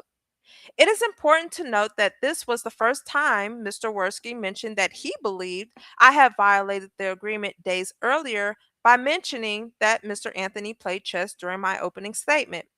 Although the prosecution and defense team had conferred many times throughout the prosecution's case in chief about various issues, this was the first time Mr. Worski brought up this assertion. Baby, baby, baby, baby. Judge Roach told both the prosecution and defense teams that my mentioning chess during the opening statement definitely did not open the door to character, reputation, and extraneous evidence applicable to Mr. Anthony. The parties argued about whether the agreement between the parties covered Mr. Anthony's testifying. The prosecution repeated their position that it did not, and that if we called Mr. Anthony to testify, character, reputation, and extraneous evidence pertaining to Mr. Anthony were in play. Furthermore, Mr. Worski stated that time, at that time that the prosecution already had rested character, reputation, and extraneous evidence pertaining to Austin and Hunter Metcalf was not relevant. When Mr. Shook and I mentioned that the ambiguous aggressor rule from Torres, Mr. Worski argued that Torres did not apply because it was not ambiguous who the first aggressor was, that the first aggressor was clearly Austin Metcalf. At this point, the discussion devolved into a shouting match. Lord have mercy. Impact on the defense case. After the breakdown of the agreement, the defense and prosecution teams agreed to take a 10 minutes to cool off before attempting to renegotiate parameters for how the agreement could extend to Mr. Anthony's testimony should the defense now choose to call him. After the 10-minute cooling off period, Mr. Worski and I met in open court outside the presence of the jury and without the public in the room to discuss possible parameters for the agreement covering Mr. Anthony's testimony. Given Mr. Worski's expansive view on what he considered would open the door to character, reputation, and extraneous evidence pertaining to Mr. Anthony, especially his repeated claim even after the judge stated otherwise, that even my mentioning of playing chess opened the door to character, I resolved that my only choice was to go over my planned outline for Mr. Anthony's direct examination by line with Mr. Worski to determine what would and would not, in Mr. Worski's view, open the door. Baby, what? I have never taken such drastic step of previewing my strategy and even my questions with a prosecutor. But as a defense team, we agreed that we had no other option if we wanted to try to reach an agreed understanding with Mr. Worski of how renegotiated agreement would cover Mr. Anthony's testimony. Mike Howard, why the fuck would you do that? I would not have done no agreement. Fuck Bill Worski. Like seriously. You did not have the balls to stand up to this man. Why? This is crazy. Oh my gosh. As I went through my outline with Miss Sawerski standing, reading the outline over my shoulder, Miss Sawerski declared various subjects that, in his view, would open the door to character, reputation, and extraneous evidence pertaining to Mr. Anthony. During this discussion, Mr. Sawerski repeated his claim that my earlier mention of this man in this damn chess club opened the door. While I disagree with all of Ms. Worski's assertions of subjects that would open the door, I agreed to cut them from my questioning in the hopes of salvaging the agreement to keep Mr. Anthony's extraneous offenses out if he testified. I need to know exactly what was in those records that you felt. Well, I guess here's the thing. I don't think he wanted, regardless of what Carmelo did, what was in his records, that would have opened up the door for them to talk about the twins. I fuck it. I would not have came to an agreement. This is why I gotta go to law school. I can't. This is wild. At the end of this discussion, with the understanding that Mr. Worski would extend me leeway to lead Mr. Anthony more than normal through certain aspects of the testimony in abundance of caution to avoid opening the door, Mr. Worski and I informed Judge Roach that we had come to an agreement as to how the renegotiated agreement would cover Mr. Anthony's testimony. Again, y'all doing what? We then summarized the process we had just gone through in our renegotiated agreement on the record. Oh my God, this is crazy. Prior to breaking to allow the defense to retire to the defense room to discuss the issue and Mr. Anthony and his parents, Judge Roach informed us that he was aware of no mechanism at his disposal to enforce the agreement between the parties. Furthermore, Judge Roach informed us that he saw no way for Mr. Anthony to testify without the door being open. For example, if he said that he brought the knife by accident or said that he was scared, etc., that this would most certainly open up the door to character, reputation, and extraneous evidence of some sort. To clarify the issue, I proposed the hypothetical scenario that if Mr. Worski claimed that the agreement had been breached in some way, if I or even the judge felt that Mr. Worski was operating in bad faith, that the judge was stating that he could not enforce the agreement, would have to make a ruling based on the Texas rules of evidence alone, and that in all likelihood the door would have been opened. Judge Roach confirmed that this was the case. We then broke to discuss the issue with our client. Judge Roach gave us approximately 10 minutes to explain the breakdown of the agreement and propose resolution with our client before the judge brought Mr. Anthony in for an on record admonishment. What? During the initial pre admonishment meeting with Mr. Anthony and his parents, I did my best to explain everything that had just happened with the help of Mr. Shook and Miss Gupta. Then we returned to the courtroom for Judge Roach to admonish Mr. Anthony about his Fifth Amendment rights and also explain that if he testifies, Judge Roach believed that he had no mechanism to enforce the agreement between the parties and would rule on the rules of evidence alone as to whether the door had been opened. Judge Roach then gave us 10 minutes to discuss his Fifth Amendment rights with Mr. Anthony and help him ultimately decide whether he would testify. I asked for additional time to have such a complicated discussion with a 19-year-old in the most stressful situation of his life, but Judge Roach declined to extend our time beyond 10 minutes. Again, we did our best to explain everything, the pros and the cons of testifying versus not testifying. The likelihood of winning on self-defense if he testified versus if he did not, the likelihood of whether we would get instructions in the jury charge on a lesser included charges of manslaughter and criminally negligent homicide if he did and if he did not testify, and the likelihood of whether we could get instructions in the sentencing jury charge if we got there on sudden passion if he did and if he did not testify. During this discussion, beyond all of the above, the most complicating factor of all was whether Mr. Worski would claim that we opened the door and then bring in Mr. Anthony's extraneous offenses, bad acts, character, and reputation. Based on his actions and claims, specifically his repeated assertions, even after the judge had firmly disagreed, that I had opened the door by even mentioning chess, as well as general claim that the agreement had never contemplated Mr. Anthony's testifying, despite the plain meaning of the words Mr. Worski himself repeated used to describe the agreement. The defense team felt strongly that the risk of Mr. Worski claiming the door had been opened was too high. This was amplified by the fact that Judge Roach made it clear that should Mr. Worski claim a breach of the agreement, he felt he was unable to enforce it and that in all likelihood the door would have been open. At the end of 10 minutes, despite our request for additional time, Judge Roach called us back to the courtroom to announce Mr. Anthony's decision and proceed with trial. Poor Jesus, Lord have mercy. To the person, oh, well, we don't know.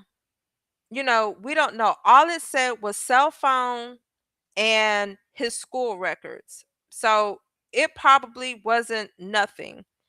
Cause like here it actually told us what the Metcalfs did, like bullying, racism, and something else that they said. And the teachers was saying like all that stuff. But for Karmelo, they only mentioned the cell phone, or it says inclusive to the cell phone and his school records. So I don't think it was as severe as the Metcalf twins. Ultimately, Mr. Anthony chose not to testify. So here's the thing. Oh my God, I see everybody's comments. Okay. Ultimately, Mr. Anthony chose not to testify. So Carmelo said he don't want to testify. Now, y'all have to remember, he did not have enough time to explain everything, right? He didn't have enough time. So he's never been in trouble, especially to this extent. I could sit here and explain that to my 20-year-old and my 18-year-old, and they ain't never going they're I can't say they ain't ever going to get it. I mean, they're going to have some inclination as to what it means, but they're not going to fully understand because they never been in trouble before. You see what I'm saying? So you have a kid that is on trial for murdering somebody and you not allowing them to have enough time so that they can actually understand what it is. So hell, he probably was scared and said, I don't want to testify. And that's right. You are absolutely right, Jazzy. But this goes to show that Mike should have prepared him for all possibilities, for all outcomes. So that way he could understand, at least by the time you get to this point, he could be like, okay, yeah, I remember we talked about this. So, okay, I kind of understand what you're saying. But there was no true preparation. Ultimately, Mr. Anthony chose not to testify. This 180-degree change in the defense strategy was a direct consequence of the breach of agreement. The breach of the agreement affected all aspects of the defense case. By the time that the agreement was breached, it was too late to change our approach in voyeur direct, Lord Jesus, an opening too late to ask different questions of the prosecution witnesses, and too risky to recall those witnesses to ask questions that would risk the prosecution deciding we open the door. It greatly hampered our strategy during sentencing, causing us to decide not to call witnesses we otherwise would have called, and severely limiting the questions asked of the one witness we did in fact call.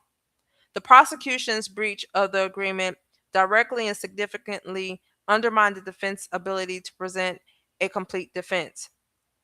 So, by Karmelo not testifying, that's one thing, but not allowing the witnesses that he had lined up and the experts, those are the biggest two things. The people who were there, character witnesses who knew of the twins' behavior, teachers,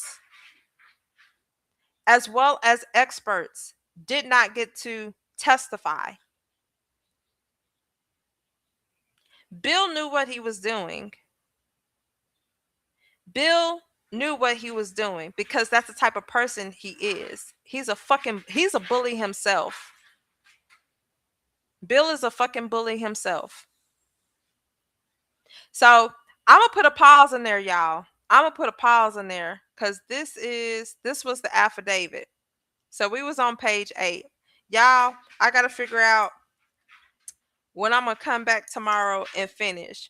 But we read the affidavit. We just read the freaking affidavit. Was I on page 8?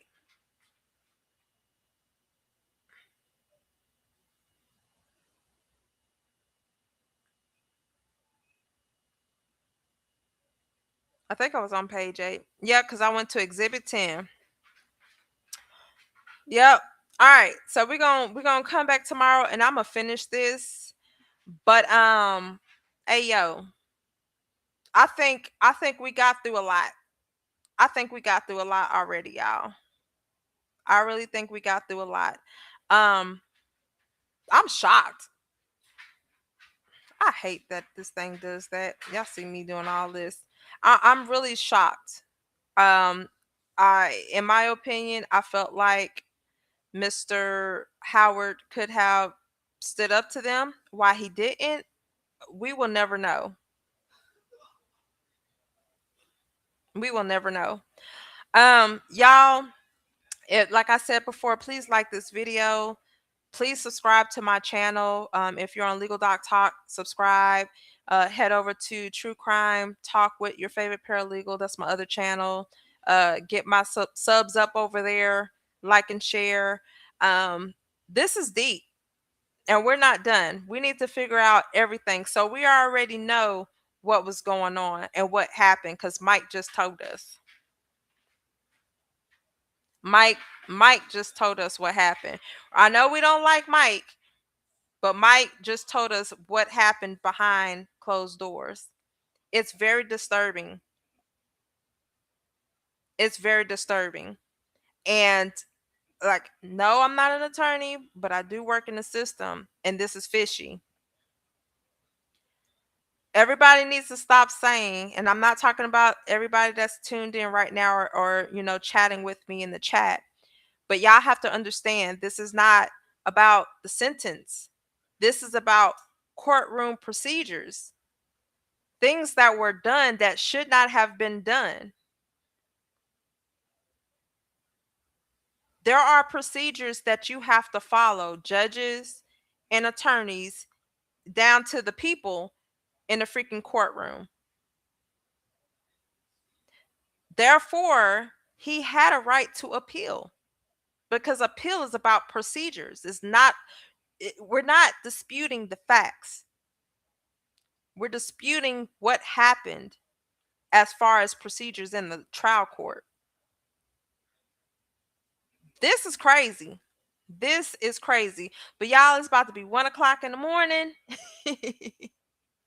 And I am tired. I need to get me some shut eye because I'm probably gonna wake up early and get some work out the way so that way I can chat with you guys so we can finish this up. I'll probably do it probably in the evening. I don't know.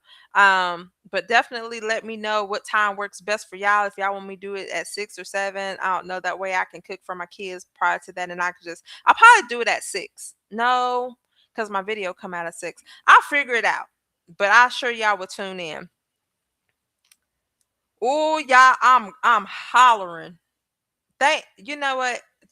Hold on, let me before I show that one. Thank you for sharing your heart. Thank y'all for tuning in with me. Thank y'all for staying up with me. Everybody who sent over I don't know how some funds. I think that's how you say it. Whether y'all did a super chat or I'm not too. I don't know how you would word it on here, but everybody who contributed to the channel, thank you. I do appreciate that. I really do. But going to this one right here, be sure y'all head to Mike Howard's Law page and leave a bad review and 1 star. We are on a mission to bring his rating down. I'm hollering. And on that matter, I am going to bed. But y'all, once again, like, share, subscribe, head over to Facebook. I think my Facebook is Legal Doc Talk. My Instagram is Legal Doc Talk. TikTok is Legal Doc Talk. I think. But if not, just go in my description and y'all find all my social media that's there. But until then, y'all, I will see y'all tomorrow. I will try to set it up early so that way everybody will be on one accord. We're not going to be up till 12 o'clock midnight. Some of y'all is probably 1, some of y'all is probably 9.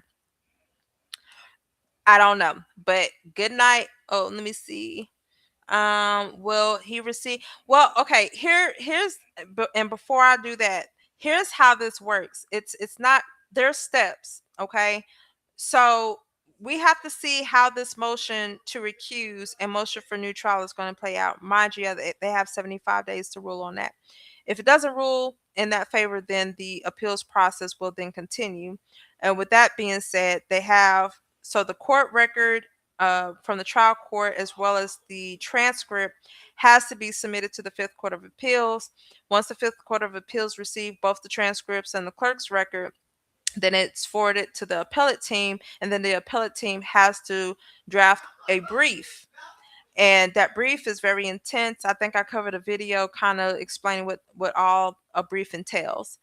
And then once they submit their brief, they can also request an oral argument to go before the 3-panel judge or a minimum 3-panel appellate court. But once they submit their brief, then the appellee, which is the state, have to submit their brief, kind of like a response to the appellant brief. And then once they submit their brief, the Fifth Court of Appeals will allow the appellant, which is Karmelo's team, to respond to that brief, to the appellee's brief. Now, if there is any oral arguments that are requested, there will be an oral argument hearing that they would have to go before the panel. And then after that's concluded, then the panel will take the briefs and everything that's in the oral arguments, and they will make their decision. So they have to go through all of the facts, go through the briefs, go through everything to come up with their opinion on whether they think, whether it's overruled or affirmed, in simplest terms, whether the standing in the lower court is going to stand, or they're going to say, okay, we did find errors, we're going to how we say that, they're going to say, okay, we believe that there should be a new trial because we found errors, so on and so forth. So we have to wait. Now the appeals process is time. It's not something that's going to be in 2 months, 3 months, 4 months, 5 months. I showed an example in the case in Allison case out of Bell County. That is in the 12th Court of Appeals, I believe. And just a couple of weeks ago, on June 18th, the appellee finally submitted their brief, and they filed for their notice of appeal back in 2025. To be exact, I think it was July of 2025 when their notice of appeal was, and the appellee is just now submitting their brief in June of 2026. So it's not going to be an easy process. It's not going to be easy. It's going to be long.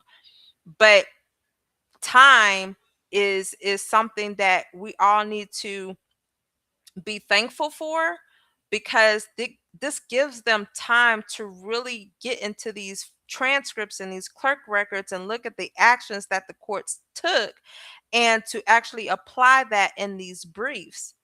So don't be so quick to rush them to try to get this stuff moving. It's going to take time. We all want the same thing. We all want Carmelo home. We do. And I pray that we can at least get him home while this is going on.